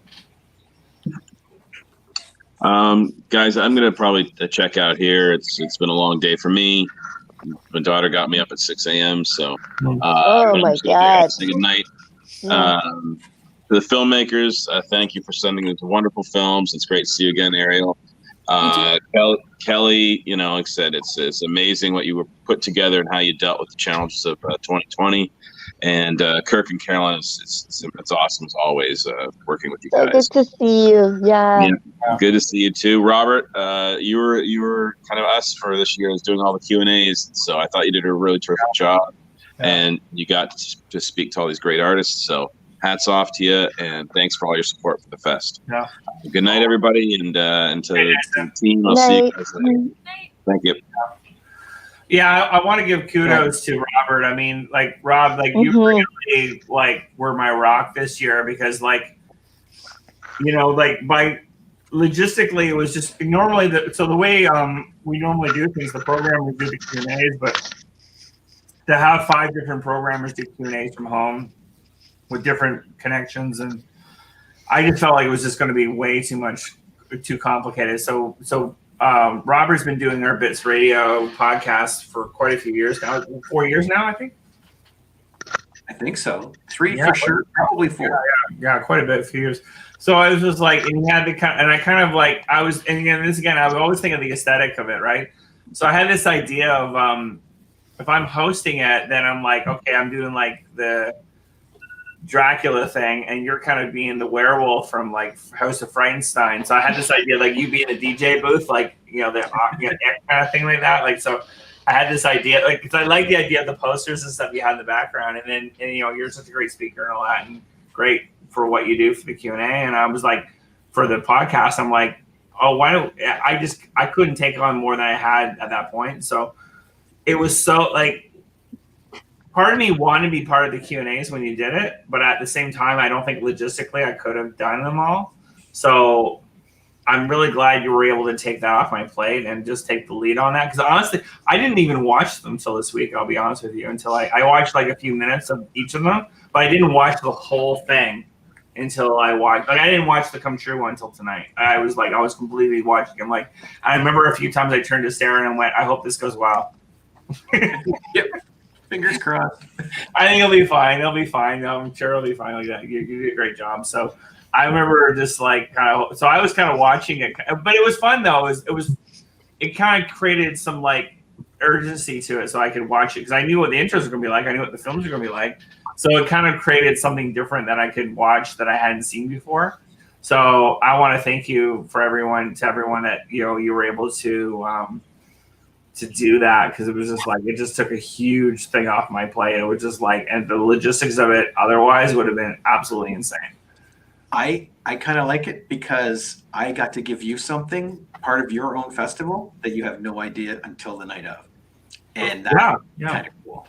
Well, you're on TV. It's funny. I spent fucking 14 hours shooting these intros, and it occurred to me, I'm like, I'm on for 30 seconds. You're on for 30 minutes. you got more on TV than any of us combined. I could go the next 10 years. I'll never get as much airtime as you did across Canada. What the hell was I thinking? Yep. I do these crazy intros with like pumpkins and stuff. You see them for 20 seconds, and you're on TV like half the goddamn night. Well, I took it for the team. There you go. Yeah. But yeah, it's the filmmakers on here. If you guys ever want to be on Bits Radio, just let me know. We'll get you on there. Yeah, awesome, definitely. Yeah, we are absolutely. I actually Go on. Go ahead, Tyson. No, go ahead, Tyson. Finish your thought. No, I was just gonna say I feel like I know you from seeing you on the Bits TV. It was pretty cool. So seeing you here, it's pretty cool. It's like, hey, I saw that guy every night for like the past week. It was Gigi pretty. was in at the festival. Was it 2 years ago? Gigi. Sorry, what was that? Oh, probably. I would guess 2 or 3 years. Yeah, something like that, yeah. You're thinking about Been at Paint the the Town festival. Red. I think you're thinking about Paint the Town Red, which is Ariel Mine. co-directed, but had Gigi in it. Yeah. No. She was she's there. been there for. She was here probably for best the- year. Yeah, Ariel and I talked about this. You were there different years than Yeah. Gigi. Gigi was there in 17, and you were there in 18, I think. Yep. Yep. Yeah. I just remember I had the same discussion that Tyson was just talking about with Gigi because I followed her for 2 years, and she is so personable on her social media, and so when she showed up, I went over to say hi, and it's like, well, wait a minute, she has no clue who I am. So in our little interview, that was one of the things we talked about is how does she relate to people that now think they know her from social media? Yeah. Parasocial relationships. Yeah. And we all know that Gigi's the queen of that. Like Gigi works social media better than pretty much. Which any ironically, filmmaker right now. that's really what Cloud is about, though. Too. Yes. Like, that's pretty much what I was lucky enough that I met Gigi at a networking thing at Fantasia like 5 or 6 years ago. So at the time we kind of met organically, but I know what you're saying. There's been a lot of people who kind of feel that they know her because they've seen her work or they've seen her do other things when they haven't actually, met her. Yeah, I've actually known her for 8 years. So Evil Dead in 60 Seconds, which she did back in I think beginning of 2013. which we were saying is in Yeah. the Deadites, right? Yeah. Yeah, so I acted in that, and then that turned out to be in Hail to the Deadites, and that's I actually met Gigi from working Fright Nights with her. She hired me for it actually, and then ended up auditioning for her stuff, and that's how I met her, and then everyone else. That was like a year before Elegante, though, right? Yeah, a year before Elegante. Yeah, that was the first thing of hers that I saw was Elegante. She was at the festival for Bestia. That's what I was thinking. Mm-hmm. She was at the festival for the year that she actually won Best Short for Bestia. Yeah, that short is fantastic. Yeah. Yeah. I can't wait to see the new one. I haven't had a chance to check it out yet, but there's all considering it's a made for web design product, it may end up in our web series thing next year. Who knows? Yeah. Like I watched it, and I've seen a lot of the Crypt TV shorts. So like they did a really good job of like it still feels like a Luchagor short, but it also fits in with the Crypt TV original stuff. So very cool. I just can't get over all the Colgate and Swiffer ads I keep seeing. It's just like, oh my god, if you only knew, right? Or just like I've seen Gigi more this year than any other year in the history. It's just so funny to watch. I mean, when you know what she does for horror movies and stuff, and seeing her going on with a little like she's supposed to be some Latino housewife with the little Swiffer going around. I'm just like, oh my god. Oh well, the best thing is she does tons of voices for little kids shows. Yes, bingo. Yes, she Everybody saying does, the same yeah. thing. Yeah, she's actually one of the lead voices for like that Little Monsters or whatever it's called. Like it's a Netflix yeah, she's show. like Monster Kindergarten or something like that. Yeah, it's I can't remember the name of it. I can't remember the name of the show, but it's like this monster program, this animated monsters program, kids program on Netflix, and she's one of the lead voices of like the Spanish character. And it's like, do you know what she does? She just closed the deal to make her next film for Blumhouse, for crying out loud. It's just like having George Carlin on Thomas the Tank Engine. Or having George Carlin Ringo, yeah. Or having George Carlin be Rufus in Bill and Ted, and it's like, come on, guys. Super monsters. I think it was a crime. I think it was a crime that she didn't have Nacho in the Swiffer commercial. her little dog Nacho. They made her work with a stunt dog. Yes, I know. I know, but Nacho would have been perfect. He's so Nacho has his cute. own, don't forget, Nacho has his own Instagram, so you can. Yes, yeah, of course he does. Yeah. If I message her and so it's about Nacho, like, what's he wearing? And she's like, oh, it's his costume, you know. Or Nachito, as she calls him frequently. So cute. Oh my God, he doesn't even look real. He's so cute. Funny. It's funny. We were talking with Lisa Obi, one of the directors we had here from last year from Puppet Killer. We were talking to her a week ago when we did this thing, and she was like, for as much as people talk about Gigi, there's nobody who works harder in this industry that I've met than Gigi, because she's literally going out to auditions and taking calls and doing things all the time. The girl hustles like crazy. So, Julie, Ariel, and Tyson, I'm just curious because I haven't talked to you since the Deadly Exposure stuff today. If you don't mind me, saying this live on air, what got you most excited today? Like what, or yesterday? Like what was to talk to? Like that? What was the most interesting thing you learned in the last 2 days? I know I'm putting you on the spot. No pressure. I've got like two things I could talk Sorry, about. in regards to the panels? Or or the round tables or whatever. Like Yeah, well, with the roundtables, one of the things was learning that CBC Reflections, the short film program that they do, because it's not prime time, they are okay with like gore and. I heard that.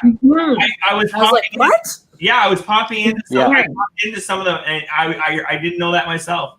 Yeah, so it's like, oh, that's a whole new avenue now that's opened up, and then also just meeting several producers who work in lower budget horror features, and they're just like, yeah, if you send us a script and if we're interested, we'll talk to you and stuff. And, yeah. How incredibly approachable. I don't think there was a single roundtable that didn't finish with them saying, email anytime if you have any questions or let's chat. And everybody was so welcoming, and it just felt so incredible to have them be like, come on, guys, you know. Well, that was kind of, in a way, that was kind of the point of it, because the thing I found, we've done this for 3 years now, and the thing that I found that is that as soon as you get a name with a face, it takes away that wall. Like you kind of like, now you can email any one of the people that you talked to the last 4 days, and then go, and then even, they go, like, you're going to know what they look like, what they sound like, what they feel like it's kind of that kind of vibe to it, that it's going to be way more approachable for you to go do that. Because I think that's so, because I think sometimes when I ask the guests, I'm like, the guests ask me like, well, what am I going to tell them? I'm like, and I have to explain to them, not all of them are in Toronto. Not all of them are going to have met you before. And then there is a bit of an intimidation factor of like, I mean, I can say that personally. Like, I've made a couple of movies, and I made the film I was talking about, Late Night Double Feature. I did that credit card. I didn't do all the things that they were telling you to do. I didn't do any of that. I completely did that on my own. We just put it on our own, and to my own detriment. And what I learned from doing that movie was, you learn what to do and what not to do. I'm happy with the film itself, but the thing I got wrong was I should have had distributors, and I should have had someone like Abby Fettergreen on board from day one, with Raven Banner attached to it for our sales agent, and so on and so on and so on, and go on that way. And then have contacts with Super Channel and have this kind of thing, or Vortex, and do that. And you know what I mean? Like, you just have those kind of pieces together so that there's like a chain of events that happen that logistically makes sense. And then financially because the way that I think the best way Canadian film work best is that you already, there's no surprise.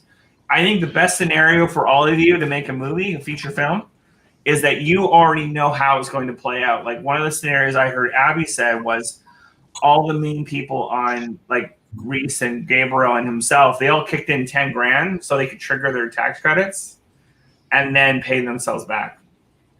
And we didn't do any of that for our film. So it's like, so there was those kinds of things, like there, and they understand gap financing, got those kinds of things and all those kinds of little tricks of the trade to do that. And the key is to work with the right people that know how to do that. So that really inspired me to do the industry side of it, so that you all have that advantage that I didn't take it. I didn't know 5-6 years ago how to do it. So, and to Kelly's point, and to kind of talk a little bit about the work that he's done over the years, is that the people that we're bringing in for these things are the people that you can approach and talk to about these things.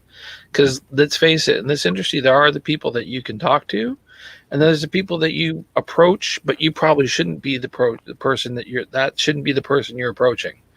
Either it's not anything that they have any oversight over, or they're not, or it's well below, you know what I mean? Like that, they're not the one who deals with that type of input or whatever. You through the actual Deadly Exposure, you're getting not only exposure to the people, but you're getting exposure to the right people, the people that you're supposed to be talking to, as opposed to just names on a list that you're kind of going through. Well, honestly, the community is pretty small. I mean, there's probably maybe only 4 or 5 other people that weren't at Deadly Exposure the last 2 days that you need to talk to. Like, there's not that many. Like, it's a small, like, we tend to have the same people every year because, frankly, that's who there are in Canada. If I was to do more than what I have, I would probably be reaching out to US and European people at that point. Like, because it's like there's only I think the only ones we didn't have was maybe Mongrel and Epic and Lionsgate and a couple. But it's like I can name on one, but that's like one hand of like people that. But the main people that are going to Breakthrough was kind of there. But I mean, I don't know if you talked to Benner, but he's with Breakthrough as well. But there's really only about 4 or 5 companies that really kind of decide these big things in Canada, and you need to kind of get in the room with those people.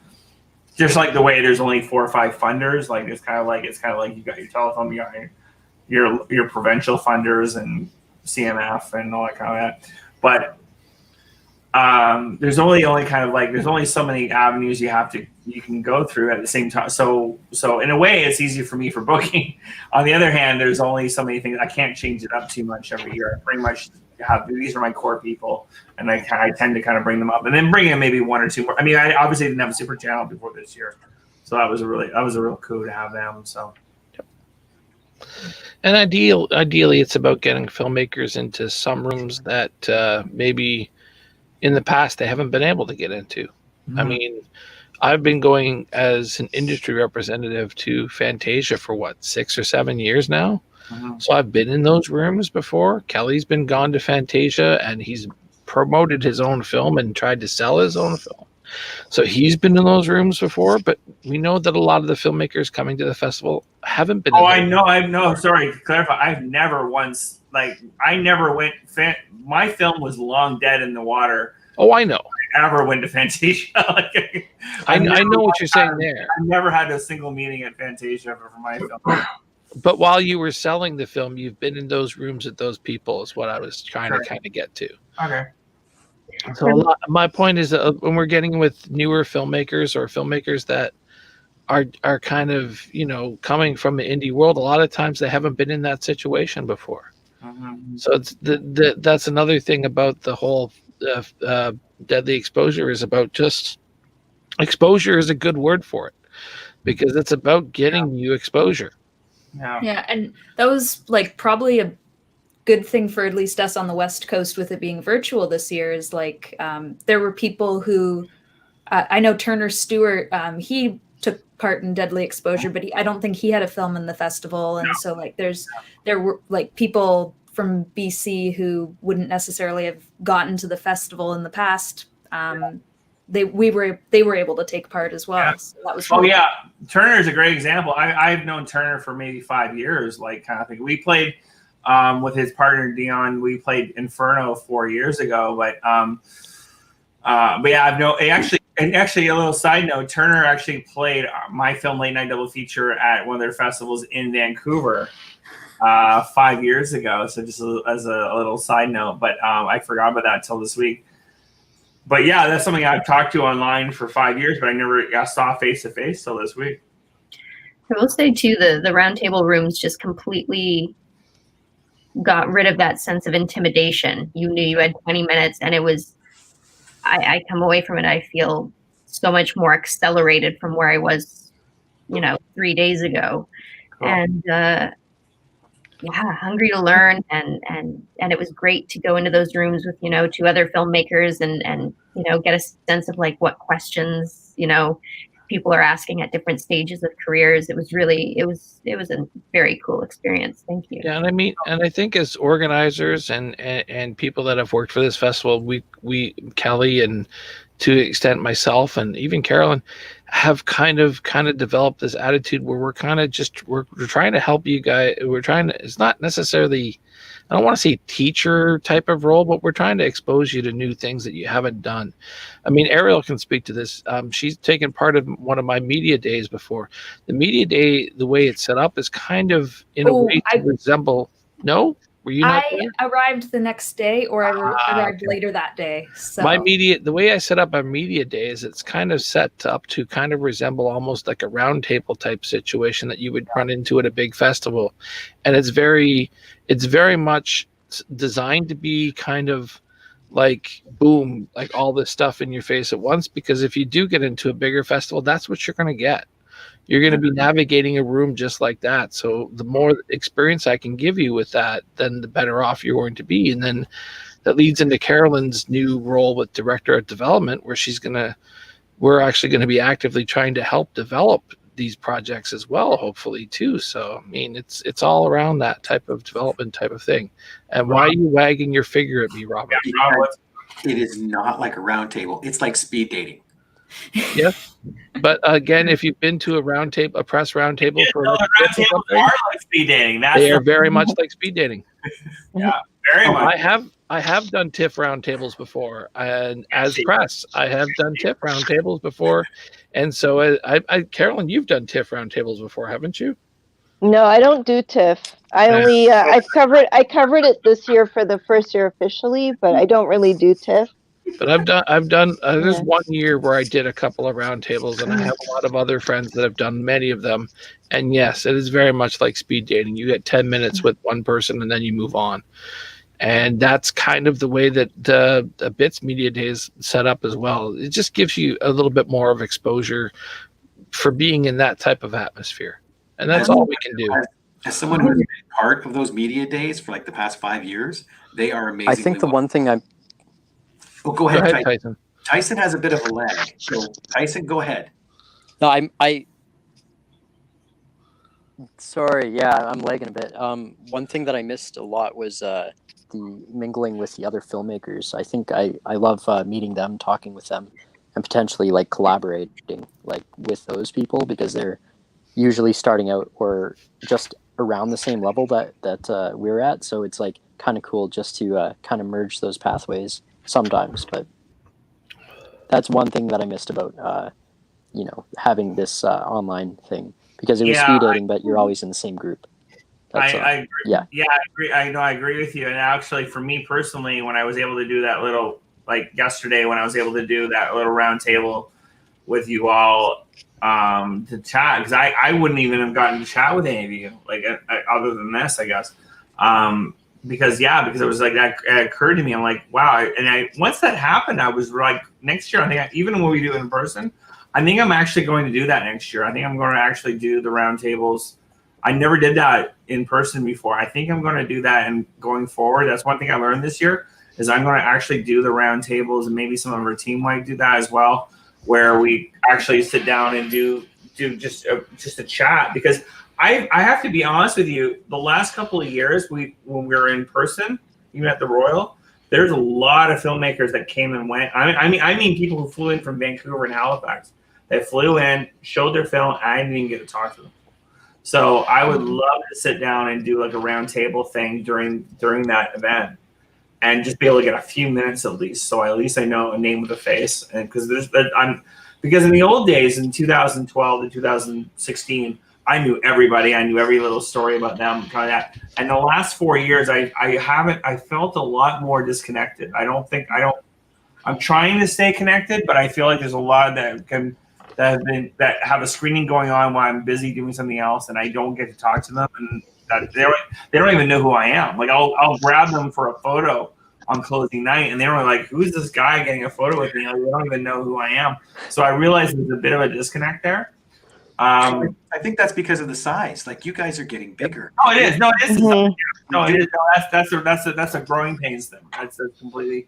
So that's what I'm saying. I think taking a step back and doing a round table like I did on Friday. So what happened was the Ontario Crates canceled at the last minute, so there was an open slot. So what I did was I spent 20 minutes with every delegate that was doing the round tables yesterday and today. I spent 20 minutes where I could just chat with them and just say hello. Like, otherwise, I wouldn't even I don't think I would even talk to the three of you if I hadn't done that. So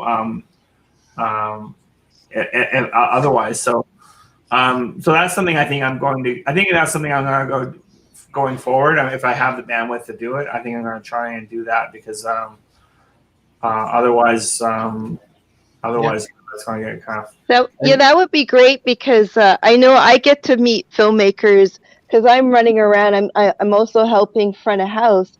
So if I recognize a filmmaker, I'm like, oh my God, you did this film, and and I'll introduce myself, but I'm at front of house. So yeah, being at a round table would that's a really great idea because I know, like, I see, when we're going through Film Freeway, I see the faces, I see the headshots, and I'll remember, but then, you don't really get a chance because there's so much going on. Well, So, I'll yeah. give you an example. It's like there's times where I've done like a Q&A at the Royal, and I'm literally on stage, and I'm like, I have no idea who the people are next to me. Like, I've not even the foggiest idea.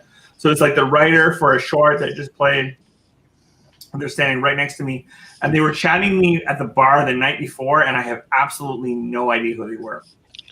You're letting stuff go, Kelly. Don't let people know this. I don't care. There's a reason why we asked them to introduce themselves at the beginning of the Q&A. We're just ripping back the curtain. It's fine. It's fine. Like- No, I didn't do anything wrong.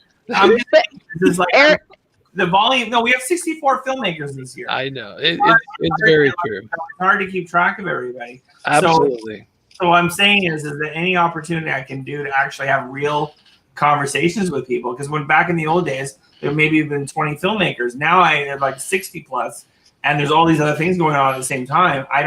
It's not a reflection on me. I'm just simply saying I can't logistically be in the same room with everybody. So and we're talking when you get past directors and you're getting into writers and cast and stuff like that, it just gets even more convoluted. Yeah. Well, you know what really works too, Ariel. I always remember you because I remember I can't remember what year it was you were there, but you handed a little bad cookie button. Oh yeah. And then. Yes, and then I'm like, oh my God, and I remember you, and obviously because of all the amazing films that you submitted, but still, it's stuck in my head now. Bad Cookie and Ariel, so that really works. That really works. Swag and merchandise really does help. I would say the Tyson should be here tonight. Ryan Coldry, he's very good. Oh, yeah. Ryan is a master when it comes to that stuff. I actually made friends with him at the fest when I was there in 2018, and he stayed in my spare room for a festival in Vancouver. So that's awesome. Yeah, he's lovely. And that speaks to what Tyson was talking about earlier as well, with regards to the interaction and stuff. I've literally stopped counting how many projects have been birthed at a Bits after party. I'm just tired of it. I can't keep count of it anymore. There's just so many projects that have come out of our networking and opening and closing parties that it's just not even worth counting anymore. Oh, not even that. Let me go on this one. How many relationships have happened? Oh my God. Oh geez. Yeah. Me. Yeah. Carolyn. Even Carolyn. There's so many people I know that have gotten. There's like I was joking earlier this year. We should start a dating app. At Blood. So I mean marriages. I mean, I don't mean like I dated for a few months. I mean like long term, like serious relationships that their first date or whatever, either Blood in the Snow or their first major date, or they hooked up. Tagline. You could keep the same tagline for the dating app. Show us your bits. Yeah, it's so true. I had my first date there. I had my very first date with my boyfriend, and like you're hired, Julie. You're hired. Yeah. And like we're 5 years in, and I had my first date with my boyfriend. Brilliant. And I remember Jen made sure that we sat together because I wasn't working for the festival yet, and I was covering it as press. And Jen and I said, "Oh, a friend of mine, a quote unquote friend of mine, has a pass, and I have a press pass. So is it, she goes, I'll make sure you guys get in together." And now it's like 5 years, like we have our anniversary during the festival, but we changed the dates this year. So yeah. Well, actually, one little funny. Sorry, Robert. No, go ahead. Oh, one funny thing about Carolyn. Yeah, she joined in 16, and I remember in 15, she was still doing press. And I, sometimes I'll recruit people because I see like an eagerness. Like when I met Kirk in 2012 at our festival and After Dark and everything, I was like, I could see this is someone who was really eager. And Robert too, by the way, you were coming with your team to do stuff. I could see that energy, right? And sometimes I'll feed on energy. Caroline, you're the same way. I remember. Because I was explaining how the theater was like selling out, so we had trouble even getting press people into the screenings. Mm-hmm. I still remember, and I'll do this on video here to try and emulate it. I remember you were like, because there was a debate for Secret Santa, I think it was at 6:00. There was a debate if we could get all the press people in, and you were in the front of the line of the press line, and you were going. Like hoping to get it. You were like, I could see you were hoping to get in, and I actually looked. I swear to God, I looked over and I went, I think we need to bring her on the team next year. Oh, because I was shoving old ladies out of the way to get in.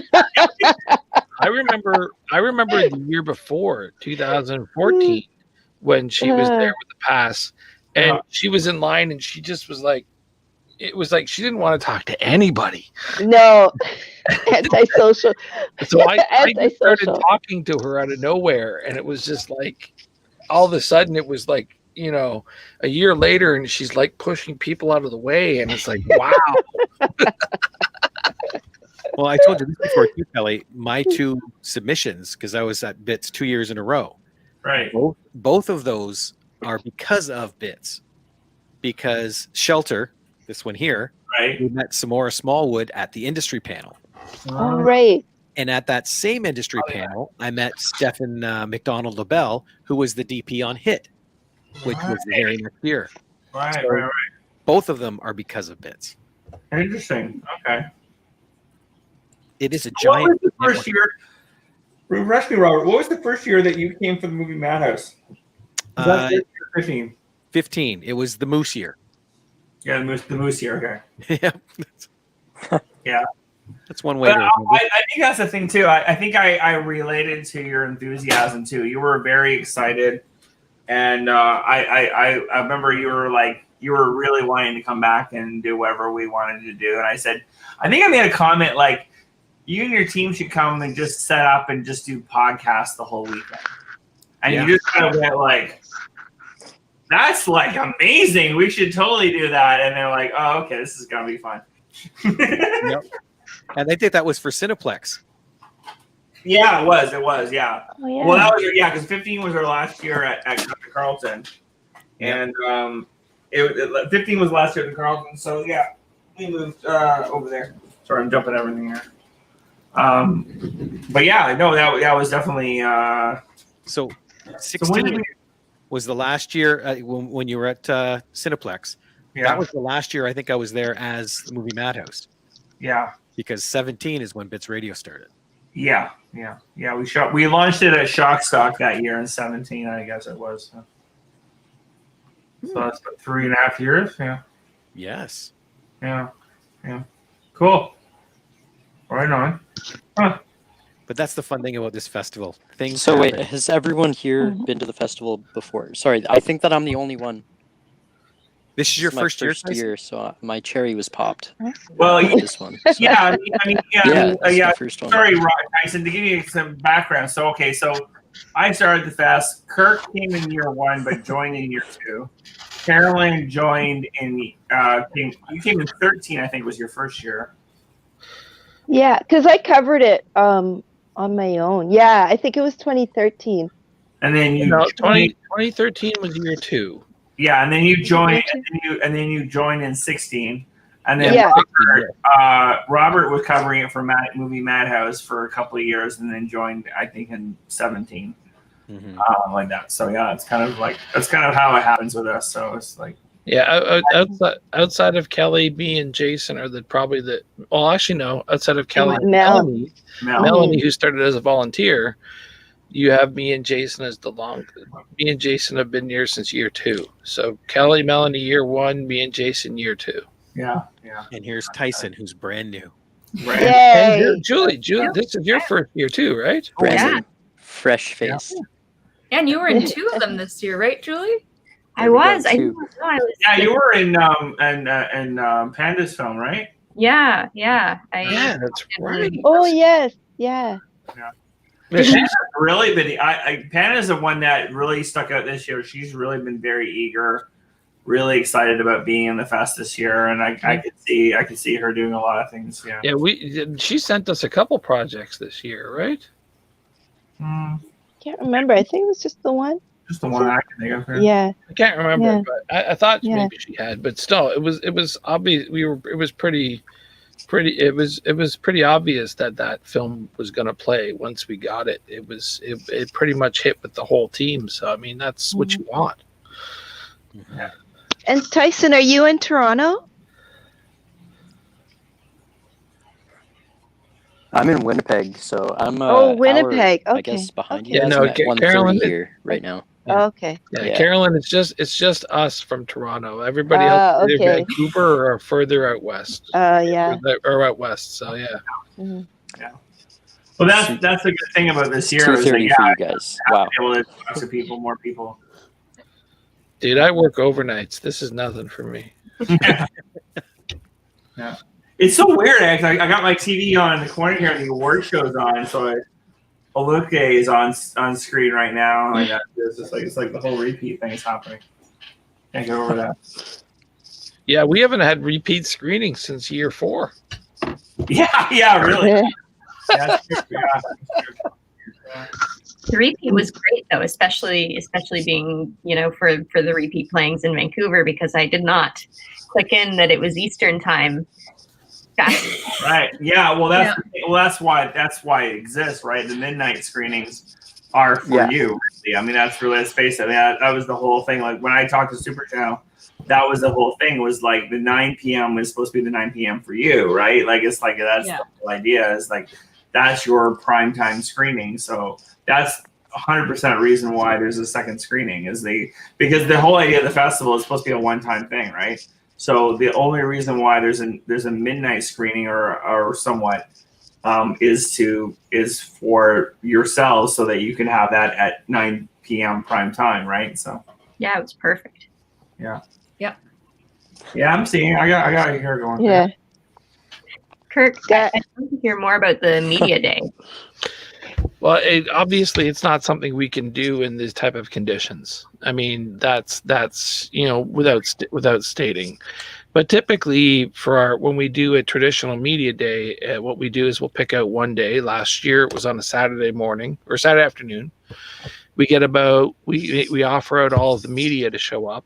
I think last year we had between 15 and 20 different outlets between newspapers, blogs, podcasts, and YouTube channels.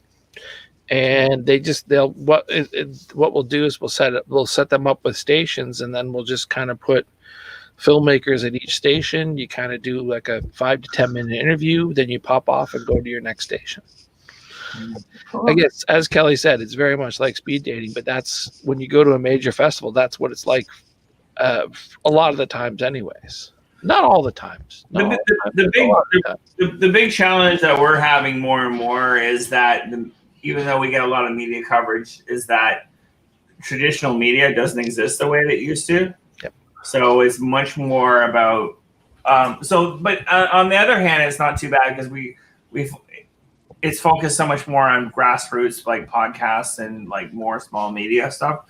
Like we always get stuff in Now and Toronto Star, Globe and Mail, and National Post and stuff like that. But they don't even have like their own. It's gotten so bad now they don't even have their own writers. Like, I mean, I think at Star this year, the entertainment writer, you know how bad it is that the entertainment writer that would normally write about us, they don't even have like an entertainment section at the Star anymore, and so she wrote about it in her blog.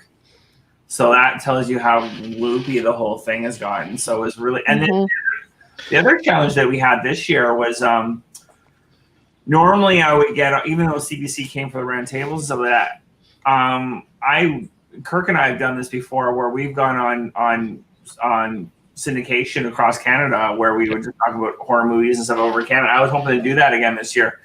And I don't know if that was the reason, but it was really hard to get some national TV coverage because they didn't want to promote another TV station. Yeah, that was. So we were doing. So even though that I thought because we're national, we would be able to get more national coverage, but they didn't want to promote another channel. So that was kind of a real kind of bit of a pain in the ass. Yeah, I mean, going into the whole Super Channel deal, we kind of knew there'd be hiccups. There would be hiccups in the programming side of the business, that there would be issues because you're going nationwide across the country on television. For a lot of people, that's going to be an amazing thing, but for some people, that's not going to work into their distribution process. And who knows what a distribution process looks like anymore. Yeah. So we knew that some people would rightfully balk because it wouldn't work for their film. I mean, that's what happens at a film festival. Don't get us wrong. We are extremely happy with the programming that we had. We were very happy with this is probably the strongest year overall for programming that we've put together just because we had so much to pick from. And a lot of people came through that we weren't 100% sure we're going to be able to because of the pandemic. So, but at the same time, I can tell there's a lot of films that we just didn't have access to because we were on Super Channel. And I could probably book another whole program, another whole festival of films that unfortunately we couldn't play and we didn't have access to. So it's just the way that it is. And to that point, when it comes to the media as well, as Kelly said, you have people from Rogers and Bell, they aren't going to promote something that's necessarily on Super Channel. Having said that, I mean, we did manage to have Bell come out for a round table and things like that. But you know what I'm trying to say, yeah. Yeah. Exactly. It's tricky when you're dealing with corporations and entities and stuff like that. It's difficult to plan for these things. So, but yeah, no, we've very much embraced over the years and very much leaned into podcasts and YouTube channels and stuff and blogs and stuff like that, because for the most part, they're the ones that are the most excited to work with us. Oh, Kelly, the award show. I did have a quick question. Yeah, go ahead. Go ahead, Tyson. We were told to provide a private screener link just for like critic reviews or for other people to see it or review it. For sure. Do those go anywhere? Like the reviews of those or our films? Well, Jen was looking after that. She's our publicist, and she was looking after that, and that was on a case-by-case basis of people asking for if they're doing reviews of the short films. Jen would have passed that on. So I haven't looked at the whole list yet of what got reviews and whatnot. I'm going to next week when this is all done. She's going to give me a report on all the shorts and all the features that got reviews and all the interviews and all that, everything, all the press hits. and I'll try and pass that on to everyone of like what got covered. Yeah, I remember in the past you guys have sent out like a document or something with links to all of the stuff, like a media lookbook or whatever. Yeah. I mean, I was heavily involved with that type of stuff over the previous years. I mean, Jen's in charge of that now, so I don't have as much, but I'm sure Jen's going to do something similar because it's the thing that we've developed over the years. But yeah, no, you'll get a lot of that stuff. I mean, like we were saying, it's very much about it's about getting it out to the people to see. And like, I mean, we do have a system and we have balances and checks to make sure that the people that are requesting and seeing your stuff are coming back and giving us feedback and getting you guys feedback, because that's more important, especially when it comes to short films, because rarely the short films get the love that the features do. So we always try to push forward the short programs and trying to get people to watch and review the shorts, because we know it can make or break a short film to have actual reviews to fall back on. Yeah, we've actually already gotten one from the fest for Clout. Awesome, thank you. Yeah, you should get, on average, I would say about 6 or 7 reviews. Actually, you should get probably quite a few. Like they get tagged. If you look on Twitter and Instagram, you'll probably see a few. Because here's what they'll do too, Tyson, is that a lot of the shorts programs will be reviewed as one program. So you'll have to look at your program, and they'll be listed as like 7 or 8 reviews, like that. Not your film necessarily won't be listed in the tag. But like I said, like Kirk was saying, like we'll have a list probably put together, and we just a lot of what a lot of websites will do is they'll put all of the pre-feature shorts together and then review each of the short programs as one block, as opposed to. So look at your program and then see what was reviewed for that, and then go from there. But yeah, I mean, it's a bit of the Wild West, because you're certainly not going to get mainstream press for that, but sometimes those blog reviews are good. They add up, right? I know Rue Morgue has a dedicated column to shorts. Yeah, so. Yeah, I've emailed. I believe it's Brian who. Yes, Brian. Yeah, Brian. I've sent him stuff before that he's reviewed. Yeah, actually, one interesting thing is, I think one of the first times ever, Brian actually interviewed me. He's doing an article on digital festivals, and that will be that's awesome. So yeah, it's supposed to be in the January issue, like a print issue. Yeah. So Brian's actually done an interview. He did an interview with me on the weekend on that. So it'll be interesting to see how that. I gave a few images and did an interview with him for about 20 minutes earlier this week. So it'll be interesting. Brian's great. He's such a nice dude. I really like him a lot. Yeah. Yeah, he was doing like a write-up for Women in Horror Month this year. Yes. So yes. When I sent him a bunch of stuff, and then I sent him. So I have a VR film that's a creepy ASMR video. Oh wow! He was like, as someone who actually watches ASMR videos, that was incredibly disturbing. And I was like, I know, because I watched them too. That's why I made it. Yep. Oh, there I am. It's double screen me. Yeah, the second I showed up on TV, Kelly, I get a message on my phone from Navin going, "Who's on my TV?" I'm like, "Oh yeah, did you?" Yeah. Well, guys, I think directors. I think I'm throwing in the towel. Grandma needs to go to bed, so it was yeah. It's so great. Thank you guys so much for your films. They were incredible. And thank you, Kelly, for everything. And Rob, you were amazing.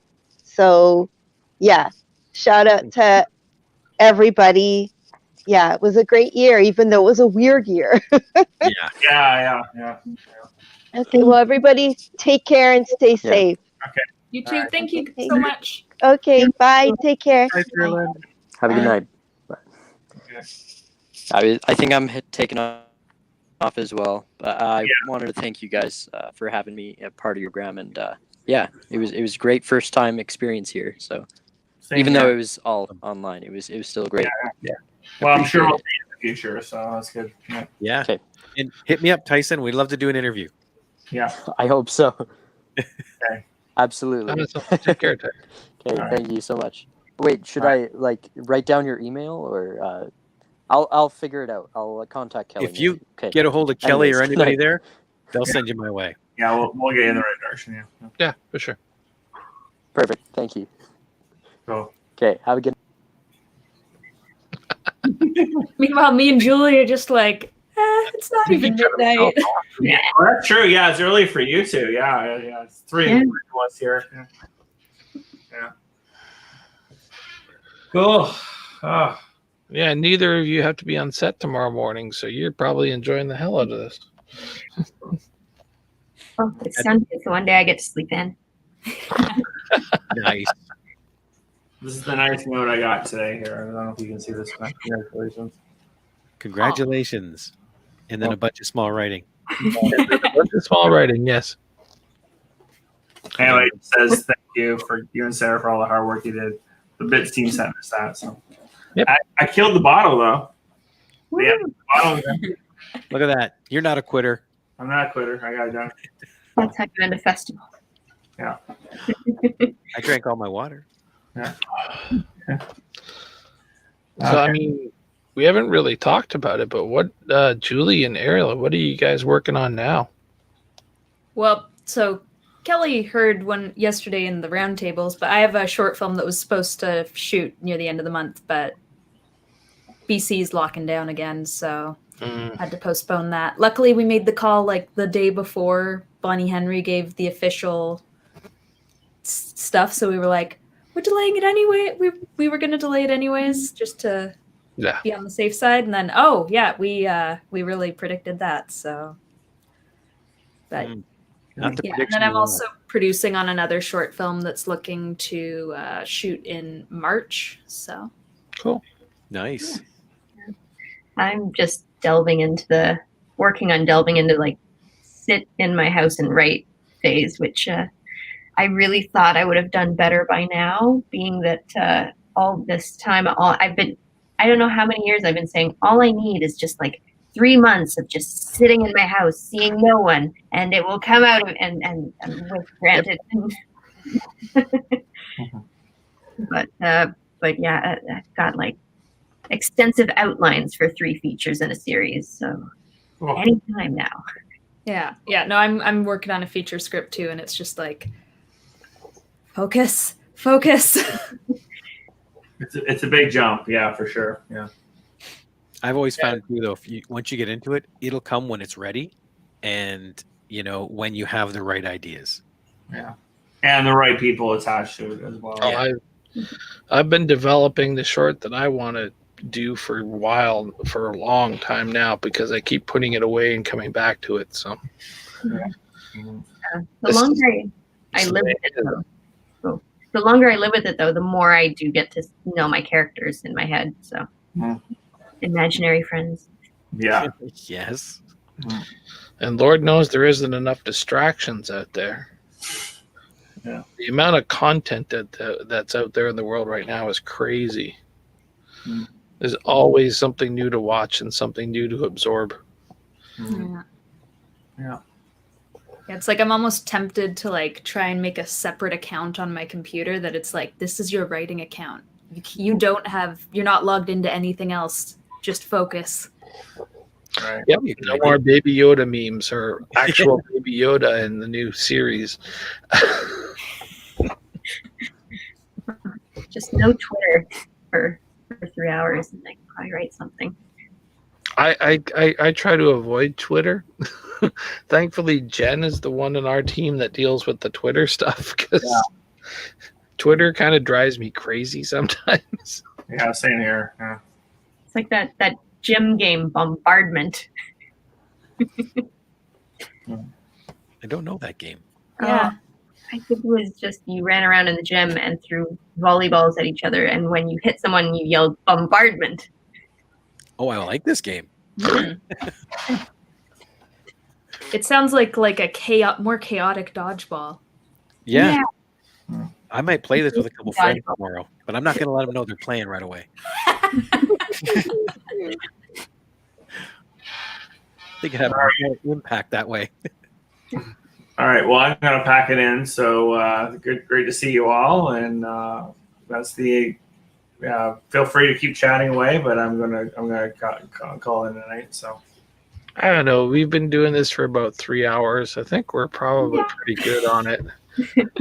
Yeah. I just don't want to be the party crasher. I don't want to be the guy over and done now. So if you, well, you know what? Away, go for it. So I'm the guy over here in charge of the control booth, so I'll wrap it up.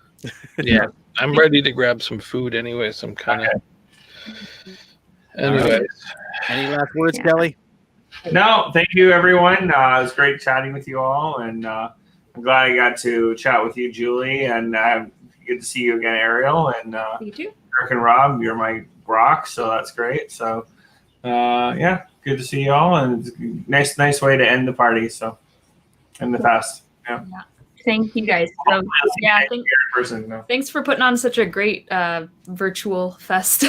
Yeah, you know what? It's the thing. I mean, you don't know until you do it. I mean, you realize after I think what's really satisfying about this whole thing was that we were throwing such a curveball this year. The fact that we were able to come up with something that was plausible and interesting, I think, was really great. So I'm just happy that we came up with something that was good for most people. I think it was a credible event. So I'm happy that we did that. So, we've got it done now and we're all good to go. And so thank you so much.